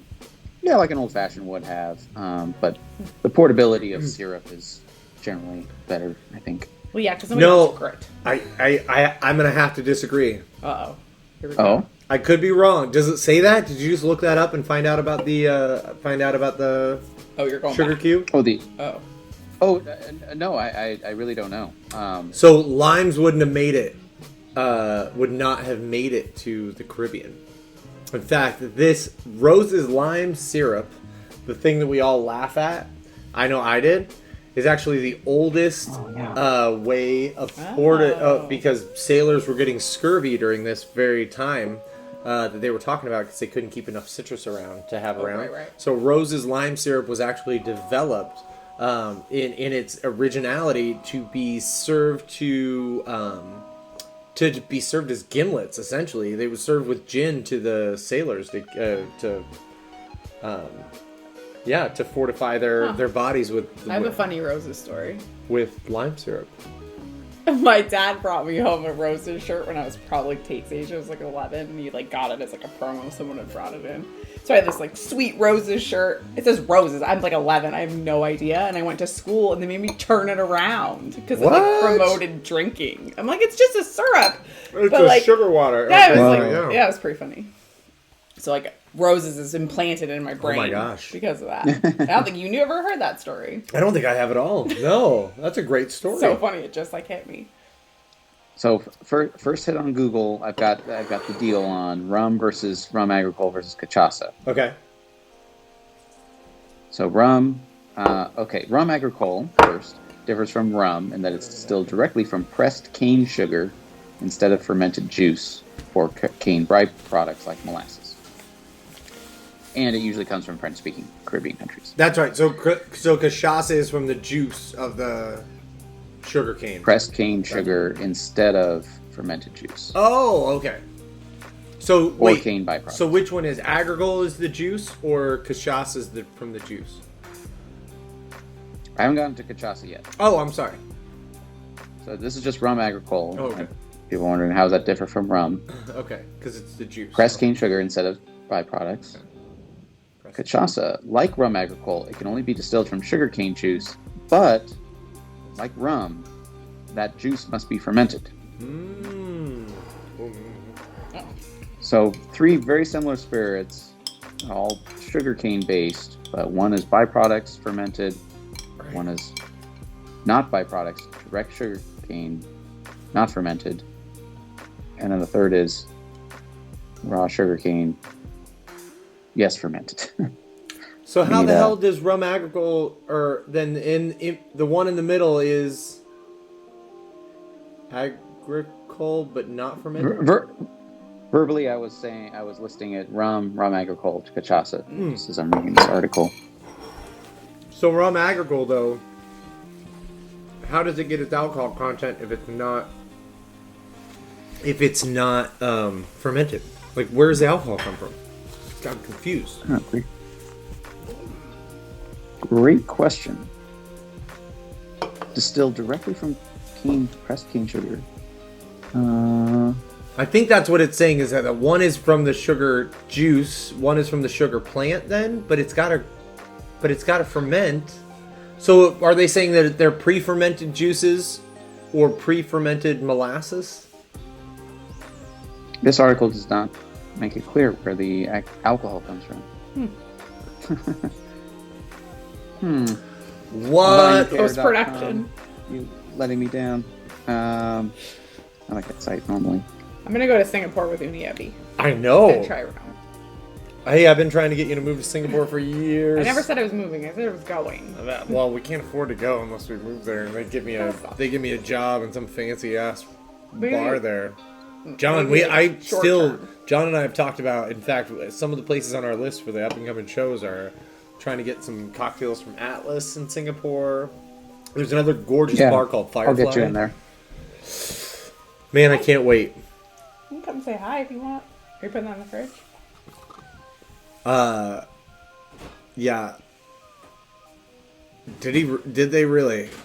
I wish I was there with you. I want to go and check that place out so bad, especially because the money that has flowed into there is all I can think of is that has allowed the creativity to shine on the cocktail creation and creativity and the avant-garde that they're continuing to pursue is Yeah, they've stepped it up. It started to become unlike anywhere else in the world. I really want to check that place out. I'm very curious to see how the next 5 years shakes out, to see if it's just because John, I don't know. Does it seem foolish to think that there's places that are so dependent on globalization have a hard time after a little while, after this like hiccup of that? And within this hiccup, I mentioned like we have COVID going on in this hiccup, and Oh, that wasn't the hiccup? What's that the wasn't hiccup? the only hiccup, but then the what's happened socially and the pushback to globalization and pushbacks to all these other things within the pandemic. So like No. I feel like it's expanded kind of thing. Like they've not only missed it for tourism, but because people couldn't travel, but also because I'm not sure if people are going to travel the same way for a little while. Is there a particular push against globalization, or is that just a general trend? Well, it's just kind of like the whole rise in like nationalism. Yeah. This idea that like protect your own and Turn isn't inward. just unique to the United States kind of thing. Right. It's coming up in the world Seems to be lately, strangely. Yeah. It's cyclical though, right? Though, like there's times in history that you can look back Right. and it's like happened before, right? So, what happened after? That's what we need to. Things get a little better, things get a little worse. Things get a little better, things get a little worse. Things get a little better, things get a little worse. Like, Yeah. no, I guess things get a little. But things get, like, I keep thinking. overall I keep better. thinking it's 2 steps forward, 1 step back. I suppose I should Yeah. say that. Because like progressively over time, things have gotten Much better, Better. for a lot of people. Yeah, just But not maybe they're not not fast perfect. enough. That's well, no. But I just more thought that, John. I'm like really curious to see how. I wonder how Singapore is faring currently, even. I know if they're anything like Portland, think about like Portland was just, like has boomed around that same idea that people would come from all over to kind of check out what we did. When Japan has an entire like street dedicated to Portland type stuff in Tokyo. Well, really? Tokyo. It's a whole street. Yeah, it's a very cool I'm thing. an old man eyebrow. Had to take care of it. I like it.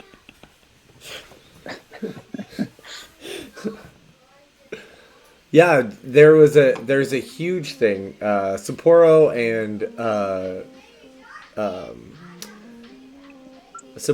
and Portland are on the same relative, like on the same gradient, and they're sister cities.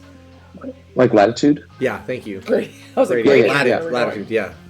That curve thing that goes around the world. It's kind of about the same. Yeah. I make drinks. You do more. Than Wow, you're one drink in. I know. No, it's just more. I just more mean like I feel so dumb sometimes when I'm like, that thing. What a I'm line. just You kidding. know? I'm just kidding. My friends I'm watch. definitely not gonna get smarter. There you go, Uniabi. Oh, Uniabi, you saved me again. Walked into a That last is time wild. in I, Tokyo. Someone talked to you for a Theme while park, I about didn't- going over there and bartending, didn't they? Yeah, actually, yeah. Somebody did talk to me about going over there and bartending for a little while.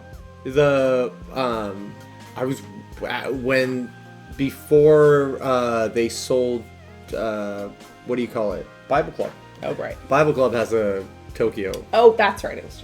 place. The old owners, they were like, we need somebody to go over and do that, and I was like, I would totally do that. Like, just because they said every time that they have guest bartenders from America come over, there's like lines out the door, and people can't wait to see like what's gonna happen, and then it's not the same. It's not the same. So they like keeping their flow of people coming through, especially creative weirdos like me. Oh, you would clean up there for sure. I'd have so much fun. I Yeah, loved okay. being in Japan. Right? I'd love to go all over. Anybody who wants to make that happen, I'm down for that. We could change every week. We could film in a new location with new ingredients. Well, that would be a dream. I'm on That would be a board. dream. It's like for some reason, what popped in my head was when Wheel of Fortune goes on the road. Oh my gosh, John, that's awesome. Freeze Vanna! Spin that wheel. But you know, it's like we're in. I don't know where do they normally film? Probably California. It was like and, Florida or California, like, yeah. You know, we're in Florida today. It's like, wow, so different. You really Hi. couldn't If you have have pants on, you can say changed hi. that much. Hi. Right? Yeah. It's not like it's too crazy much of a stuff. Uh-oh. That's Uh-oh, what happens. we've been We're being invaded. invaded. Here comes trouble. Uh-oh. Dun-dun-dun-dun. So, John, we got the tape bot. What'd you buy? You're chewing on camera. Can you swallow and then talk? There you go. Oh yeah, sorry. I bought a Nintendo Switch game. I bought the Super Mario Bros. 3D World and Bowser's Fury thing.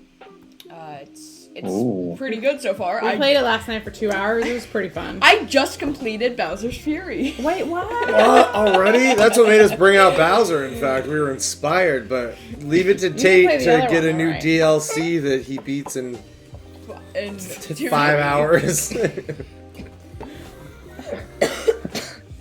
Oh, Dang. and I also. But I haven't finished the entire thing. Bowser's Fury or the other Yeah. game? No, I'm Bowser's Fury. Oh, that's I haven't done like 100% of it. Oh, like got all the whatever. Got all the. What you doing, cat Zoe? What you doing, shots. Zoe? Literally everything is cat themed. Literally, I mean Cats? everything is Is that- cat themed. Oh my gosh, did Zoe see it? It's the only difference from after hours is usually Wait, are we being recorded? Yeah, we're we're streaming. streaming. Oh. That's why I said, are you wearing You thought you were pants? just talking to John? Yeah, I thought. Oh, This- wait. Now I see. It's time to now plug I your see channel why and you have these things. Yeah, now to John just said it was time to plug your channel. Oh yeah, what's your channel? Tell everybody about your Twitch, Your YouTube new channel? YouTube channel, or you, yeah. or Twitch stream. Are you gonna Twitch stream playing Mario 3D World? I mean, I can't really hook up my. It's a little hard to hook up my Switch to a computer. No, people do it. Yeah, We can make it happen. Well, we John need to says. buy- Alex, we John- get John- you. we need to buy stuff. Okay. These kids have been trained well. They Our kids don't Yeah. sleep. We Well, they don't do sleep, but they just don't sleep when other kids sleep. right. Yeah, We used to be called the European family because our kids would wake up at 10. But yeah, I We needed called some. that multiple times. I needed somebody to wake. I needed my kids to sleep in that late when I was closing down the bar at 2. Yeah. sometimes I sleep at like not. Sometimes I sleep at like not at. Sometimes I go to bed at 9, but then I mostly. You've never Most- gone to bed at night. Yeah. But I've gone to bed 9 at a.m.? 9. No, PM. But I've 9 p.m. But then I just. You go even if into I bed. even if I just lie down, it just takes me like 2 hours to get to sleep. ADHD. Been there. I only Right? I fall asleep like I go into bed like at same time as Tate does, and I just fall asleep like Zoe's a great sleeper. 5 Whoa. minutes later. Like that. Good job, Zoe. Like so this 5 minutes later. Yeah, John said, "Good job, Zoe." Zoe's my big Oh. sleeper. I want to be Zoe. Me too. You and me both. Right? My whole life I've been Yeah. like, I wonder how I can make patterns in this ceiling. That looks like a rabbit. That looks like a. The ceiling. Oh man, I used to just stay up for hours just staring at the ceiling, getting yelled at if I got out of bed. So I couldn't get out of bed, but I just had to just stand there or lay there like. I swear I'll go to sleep someday. Good night, Alex. Thanks Yeah. for joining us. Night, Alex. Night. Night, Zoe. You going to bed? Sleep tight. Oh. None of us are going to bed. You two should say goodnight to Uni Ebby. Oh, yeah. Say goodnight, Uni Ebby. Good night, Uni Abby. Good night, Uni Ebby. Uni Ebby. Uni Ebby. Okay. Good night, Uni Uni Abby. I'm good at pronouncing usernames. Are you? We need you. Good job. Ta-da. All right, you two. We'll be in a little bit. Okay, bye bye. Bye. Bye. Ah, you stepped on my Bye. toe. Almost time. Ah, every almost single time toe. for bed. Oh god. Ah. It is. You're a liar. Like you're like it's almost time for bed. They're not going to bed. Uni Ebby. Well, she said I love 9 it. o'clock, right? Oh yay! She did. Actually, I won't lie. School nights. School nights. We've got them on a new decent schedule. It's different when I'm not needing to sleep in so much, John. A whole new year, a whole new schedule. Yeah, you woke up at 8 o'clock every day last week. You did so good. Thanks. I did not. It's very strange. I don't remember the last time I did that. 8 o'clock. Whoa.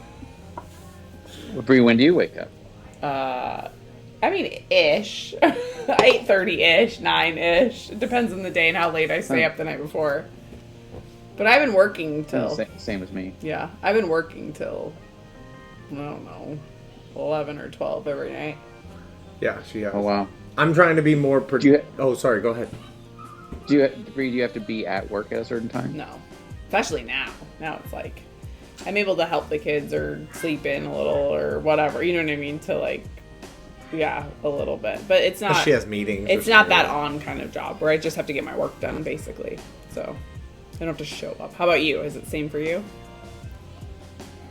I try to show up between 9 and 10. Yeah. Yeah, Same. it usually creeps towards 10. Just because there's a lot of people on at the same time, and it's kind of nice to sync up on the same work. But no one's cracking the whip saying, Yeah. Clock in at 9 or whatever. Same. And then I naturally wake up at 8 at 8:30. No. If I could wake up at 8:30 every day, I'd be fine. It's 7:30 kills me. 7 kills me when I used to get the kids to school. Like anything before 8:30, I'm like, this is so hard. No matter when it is, it's so hard for me. Funny for me, I wake up usually like this 8 o'clock thing. I wake up hours before I'm supposed to wake up, and then like toss and turn, like trying to go back to sleep for a couple hours before I can So I always sleep in better a little bit later. It sounds like the two of you as well, but usually my circadian rhythm's even shifted past that. But with it being dark here so much, sometimes I feel like I'm not as like productive within that. I'm trying to be. We just actually switched because the kids have been so good. I've got up and made sure that they were good to go for their class, and then gone back to sleep for another hour. Yeah. Because what am I gonna? Otherwise, I just watch them interacting with their teacher because they don't need me to actually help them with their stuff until after that anyway. Yeah, so it's after that usually. But that sometimes like set my day, made my whole day start like later and weirder and everything else. So I'm trying to be in a better and make sure we get more consistent sleep. That's the only thing that I'm trying to do. Because I hear it's really good for you. Yeah. I've never had I came it. to learn this recently. Yes, that's what I hear too. Yeah. The whole waking up. Yeah, This is having good. just a Good. consistency. Like a consistent at least over 7 hours. So I'm like, all right, I guess it's about time I try and do that. Because otherwise I'm not at all. But I don't necessarily think it's good for me to be up till 4 one night doing stuff. And it's all about my brain though. And like, I don't want to shut off or let any like good, when everything's working right, I don't want to like let that time go by. So it's like until I'll be standing here with this at this bar doing something like creative, and then I'll start like be standing up and nodding off, and then I know, okay, all right, now it's time. I can't push it any further. But until that point, I just want to keep that like ride that wave of like awesomeness. It's not necessarily good though. Now that I'm saying it out loud, but Just different. feels good. Yeah. Some thoughts about sleep hygiene, maybe for another stream. Ooh, yeah. Some stuff I've learned in the pandemic, and just quitting my last job right before it, thinking, oh, I'm gonna relax, and, Yeah. and then 2020 happened. Oh my right. God, yeah. Did we say that the other day that? Well, anyway, I got turned on to that sleep doctor, Matthew Walker, and he has some things to say about alcohol and the late shift lifestyle. Because he would also advocate for consistent bedtimes. Go check him out if you haven't heard him. He's been interviewed on a bunch of podcasts. I think that's where I heard him from. I think I actually heard him on NPR. He's great. Roughly about that, and how much more like a time it takes off your like body, and how much harder it is. It made sense. Harder it is for a body to regenerate and rejuvenate, and Yeah. I guess the point with our conversation is some people have thought that, oh, if I lack sleep tonight, I can make up for it. Right. Like on the weekend or something, and he says that's not true. Yeah. Consistent bedtime is best. And something that's interesting, I shared this with you, Billy, recently, that in the pandemic, he gave a report that this is kind of new findings, not necessarily peer-reviewed yet, but in the last year, people are reporting more sleep. Because the difference between the weekday right. and weekend has been dashed and it's cut. It's like every day is kind of the same, so you're not Every day's doing this Thursday. stay up late. Yeah, exactly. But you're not doing what we used to do, which is, and especially with the kids, schools being. I mean, I don't have kids, but it sounds like sometimes they're on school, sometimes they're not. Sometimes school doesn't know what it's doing. So is that accurate? Yeah, I mean, school's happening. It's just school isn't what school was before. But it is, so it's like more in and out of No school. one's taking your kids away from you for 6 hours a day. But Yeah. otherwise, I mean, they're still hitting it. They have to be there a little bit later, or was it the same time? The same. But They have to, like, No, start they their save day. on the commute. Right. that's what when you mentioned that's like me. Like, right, you like wake up. Like, I used to go to the office at 9:30, but in order to get the kids to school and get to work, like, I was waking up at, like, 7 every day. Well, like, that doesn't have to happen anymore because the kids just have to, like, log onto their computer at 8:45. Like, and I don't have to drive, So between that change in schedule for the weekday and then in the weekend, there's very few places to go. Like, I'm not going to go party all night at some club downtown because they're closed. Because of course that's what I was doing before the pandemic, clubbing. Of course. I was like, John, I didn't really take you for the clubber, but I could be wrong. You know what I mean? Like, people's schedule is like synced throughout the whole week, so they're not suffering this kind of self-induced jet lag, Right. like the equivalent of jet lag of moving their bedtime and wake-up time. So it's actually kind of promising. Like, sleep hygiene is better according to this guy, Matthew Walker. Makes sense. It's interesting. What's interesting to me within that same thing, though, is that I also heard, I don't know if it's adversely or congruently, but that people's boundaries within work and what's accepted of how much work time they're putting in is also, though, like, has been adversely affected in What do you some mean, situations. For some people, I bet. I it is. agree. Yeah, because there are no Okay. boundaries to that, like, where you're shit out of luck. And we were already moving to that anyway because of our cell phones and our email being on our cell Right. phones and shit like that. But, like, apparently even more so now, where people feel like they can't, or people are getting anything they can in, especially, like, working parents who don't have who basically are doing a job during the daytime and then are like, okay, finally you're asleep, now I can get my real job done and earn that money that I would normally do when you're, like, not here. Right.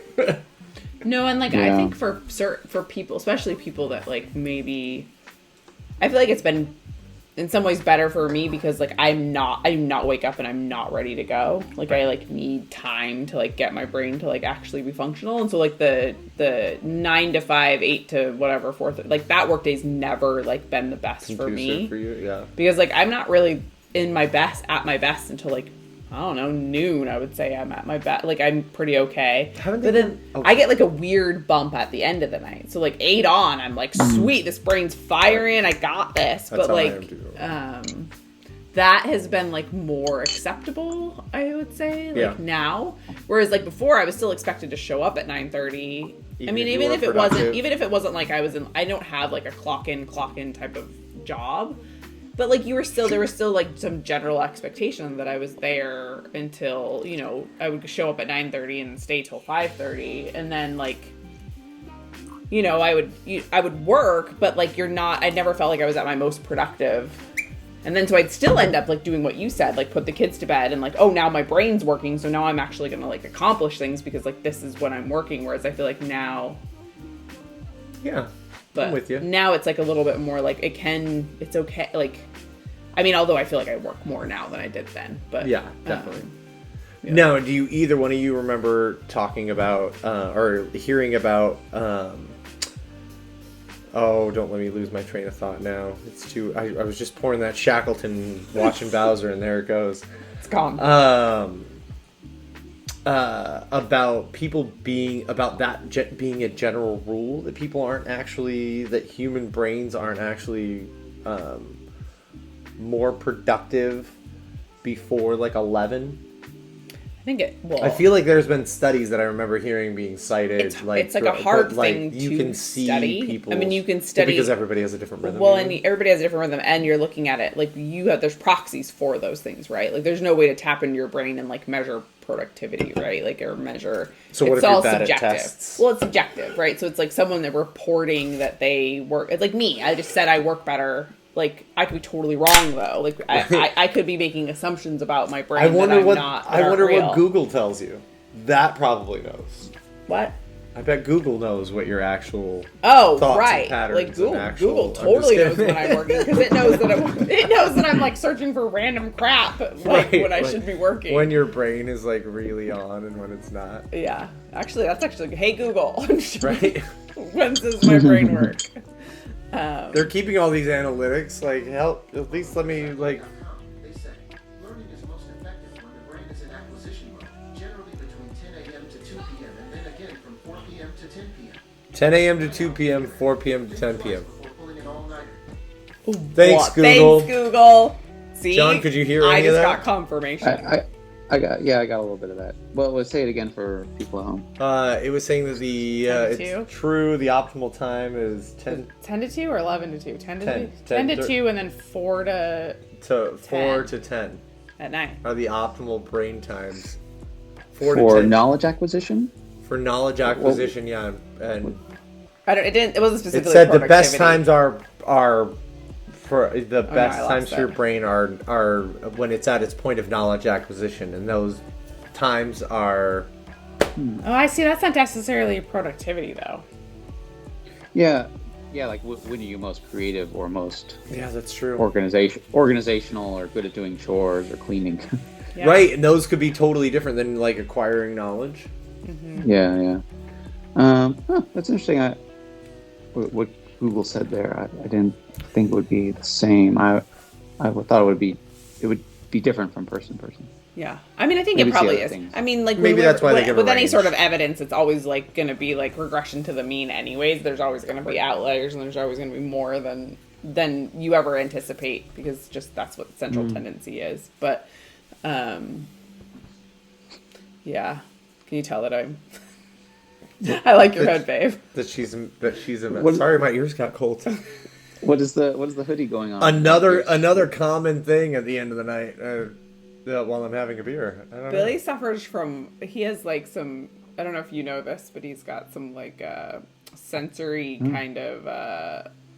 What I'm not finding the word right now. Anyways, he's got some like nerve issues, and his neck is cold, Oh, yeah. and he can't like deal with his neck being cold because it makes your body feel like it's like tingling, not even just cold. It's like you get like a different sensation. Yeah, that's pretty. Yeah, that's basically it. I have like neural. Yeah, I was born with a neural tube disorder. Like, so it changes like my nerve endings, and I had arthritis when I was little that nobody caught. So yeah, just things that like give me the chills sometimes, or like give me and it hurts more than it actually like. It's not just Isn't like when like we the get chills. it's not like when we get like the chills and we shiver. It like feels painful to him. All throughout your body, it like starts it off. Anyway, that was a great. I like how we have That was been all that was over a the great place tonight. transition This is, for everybody. Hopefully, Uniabi tuned out a while ago. I think maybe they said goodnight to Tate and went to sleep themselves.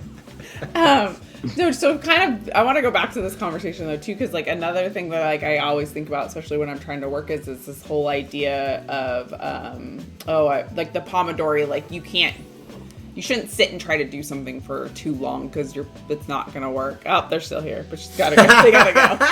Now you gotta go. They're like, yeah, we're done with this. Good night. We love you. We're heading out soon too. John John, like, do you have like habits when you work where you like work for a little bit and then make sure you get up? Like, is this something you're conscious about, or do you get stuck in your chair like I do? Yeah, I have some thoughts about this. Stuck.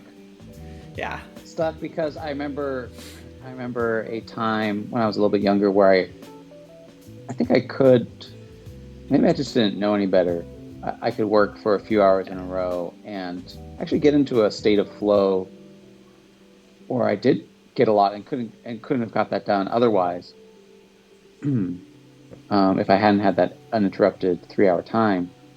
But now there's all this evidence about how that's really unhealthy for you, and there's so much, so many realities and responsibilities to adult life.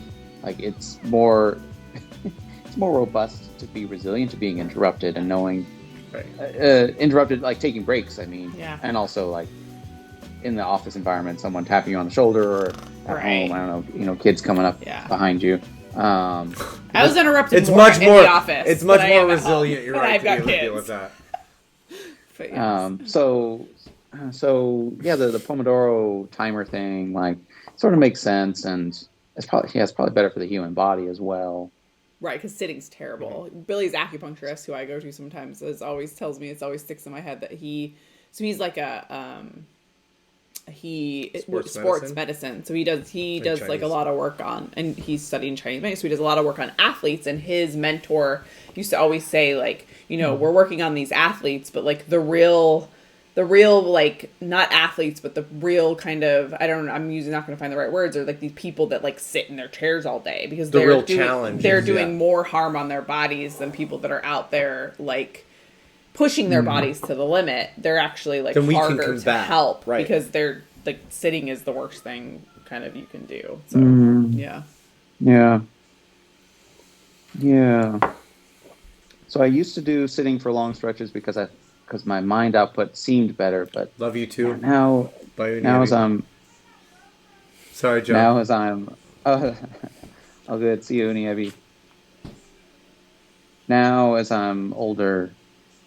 Like, how did I do that before? I know it's unhealthy for my body, but also... I don't know. Does my mind really get better after attacking a problem for 3 hours, or is it actually better if it gets the breaks? Yeah. No, yeah, I think you're right. Well, I and think it is- actually movement and like doing something for it. Like I was able to do my job for as long as I was able to do my job, because Yeah. I was constantly moving, and you have adrenaline, you know, stimulation, and all these other things. I've even started noticing that being stuck in the pandemic or in these situations, we've been trying to Yeah. do a little bit more walking. And even in fact today, was it today or yesterday?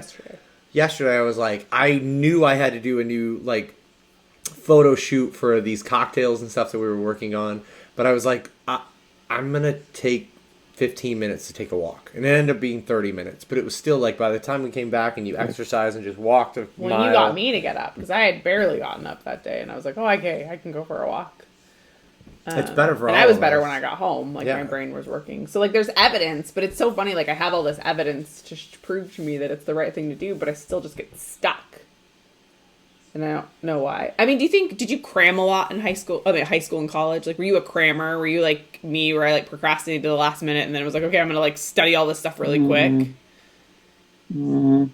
Sometimes, yeah. Yeah. I mean, I'm an auditory learner, so like I could, like, there was a lot of information that I was able to just like pick up, but like, my undergrad's in math, and like, you can't learn math like that. So, like, auditorily you have to practice, but like, I was like always I feel like I was always cramming, and I feel like similar to like, I really like what you said is it's like you prove to yourself then that if you like took 3 hours and like sat there and like pushed yourself, you could at least like get through it. Whether you were actually like retaining knowledge, like Google was saying, like probably not, but No, you could just regurgitate. but you could get through it. College is funny. I think that's what's Like- funny about college, specifically. Sorry, that Yeah. particular Like, thing. we could go on a whole You thing were about just college supposed to not being ingest. conducive to learning. You're just supposed to Not ingest obtaining enough knowledge and literally drop it all out within a semester, and then move on to the. We've talked pretty much 20 straight minutes about like knowledge acquisition, productivity, productive habits, sleep hygiene. All of which is negating that. All of which I don't recall ever thinking about in college. Ever. If anything, It was like- the college attitude is sleep. I don't need that. Sleep when I die. But that's kind of what I'm touching at, right? Is like, did we like set our, because we didn't think about it then, and we like survived and we like achieved this thing that we were, the goal. Like, did we like, are we unlearning basically now? Still, even if it's been like a decade, are we unlearning? I mean, we're always unlearning, but you know what I'm saying? Deep question. Deep thoughts with thirsty therapy. Deep thoughts with This thirsty is what happens therapy, when you include Bree. I'm gonna get all philosophical on everyone. What's up, Loriander? Thanks for joining us for After Hours. We're already a couple beers and shots. Wait, for real? Yeah, Loriander just popped up. Oh, wow. Hey. What do you time think? Is it? Must be so late. Yeah, it must be so late. Or early. I mean, I don't know. I lose track of these things. Just woke Just up. woke- What's Oh, up? sweet. What time is it? We have a theory. We got to Google. Google 7 a.m. Well, good morning. Thanks for popping in and saying Yes, hi. okay. You just That's discovered crazy. our new mukbang After Hours. If you didn't already hear, we're doing features of local restaurants and drinks and shots. Tonight you joined us for Shackleton and Rainier, true shift drinks. Rainier, it's like lager. What's the one that they make in Copenhagen? Oh, it's like Carlsberg. Yeah, It is. Carlsberg and Shackleton is what we're drinking. Right, exactly. That's exact. Yeah. We got all of the places around us shut down, so we couldn't do our full mukbang with like our full like dinner where we featured some a restaurant because everything was closed up. So John and I went on a mission to make our own curries tonight. They're long gone. We had to finish those up. But We're wrapping up here. There are drinks earlier in the stream though. yeah, Cocktails. mocktails, in fact. You'll have to. Non-alcoholic drinks. Yeah, and John, we were talking about a bunch of cocktails or a bunch of different spirits before we head out. And Loriander, again, we're happy to see you. Sorry that we were wrapping up already, but I wonder if rum agricole could be a nice option with or without the Monday gin in that blue cocktail. Because that grassy bite of I kind of want to remake it. Yeah. Do I have enough? You absolutely have enough. You should. Of which part? The gin or the... He could do it with the gin because the gin would still add like The he'd give faux it that fake gin would still add like good flavor, I think, with the ginger and the lemongrass and the other flavors that are in there. But would that make it too large a volume of it? I was gonna say, what if you cut it down to like 1 ounce of the Monday and put 1.5 ounces of your rum agricole in there? Yeah.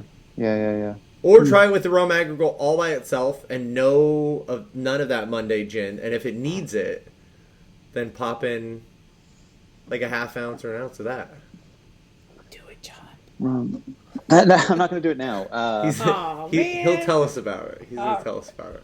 I was just seeing if I could reach my rum agricole. I need to get anyway, it's very deep. I have a rum jam. Was it their not Blanco? What is it? Just silver rum, which is white rum, I guess they call it. So kind of the cheap stuff, but yeah, very, very grassy. That could be fun. I feel like all of a sudden that just hit me. Like, I wonder if that could like rip through all those other flavors and like brighten it up. Like you were talking, like I feel like you were leading into with the gin comment. Like we put regular gin in there, but without the juniper and a little bit just more of that like bite to it. Might come through and really be cool with the coconuts. You got to tell me in the next, when you try it in the next few days. Okay. Take a good picture too.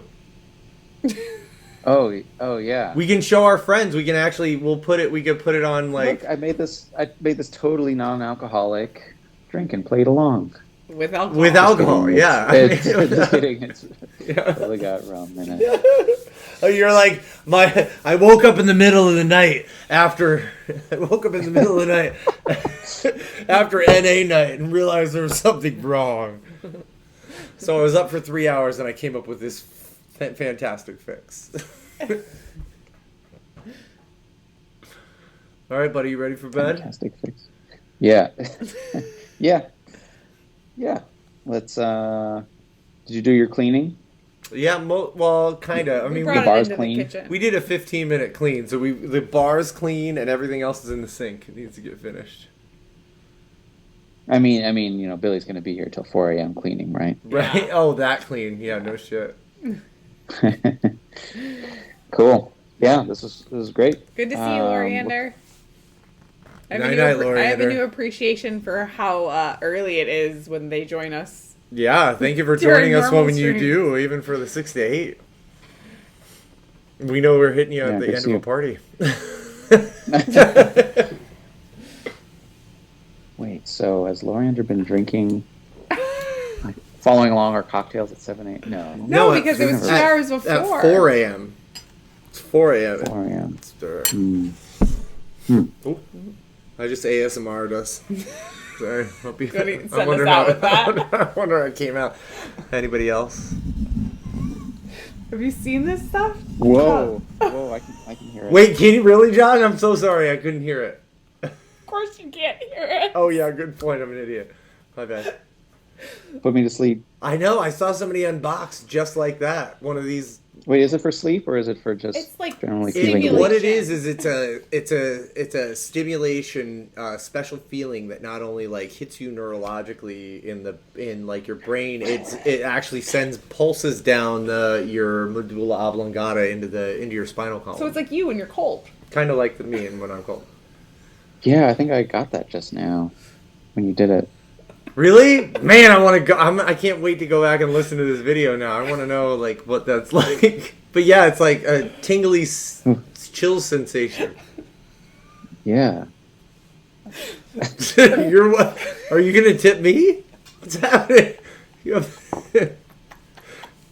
I'm gonna die. Johnny, that was the best All right. reaction ever. I think I'm gonna do that every time I talk to you. I know, he was like, "Whoa." He's like, oh. All right. I love you, John. What, do we just stop streaming now, or do we need an outro? Let's do. We'll do the outro Okay. screen. Just not drop everybody on the floor. Thanks for coming into the bar. The bar is really close. Get out now. Bye, y'all. Peace out, y'all. Thanks, everyone.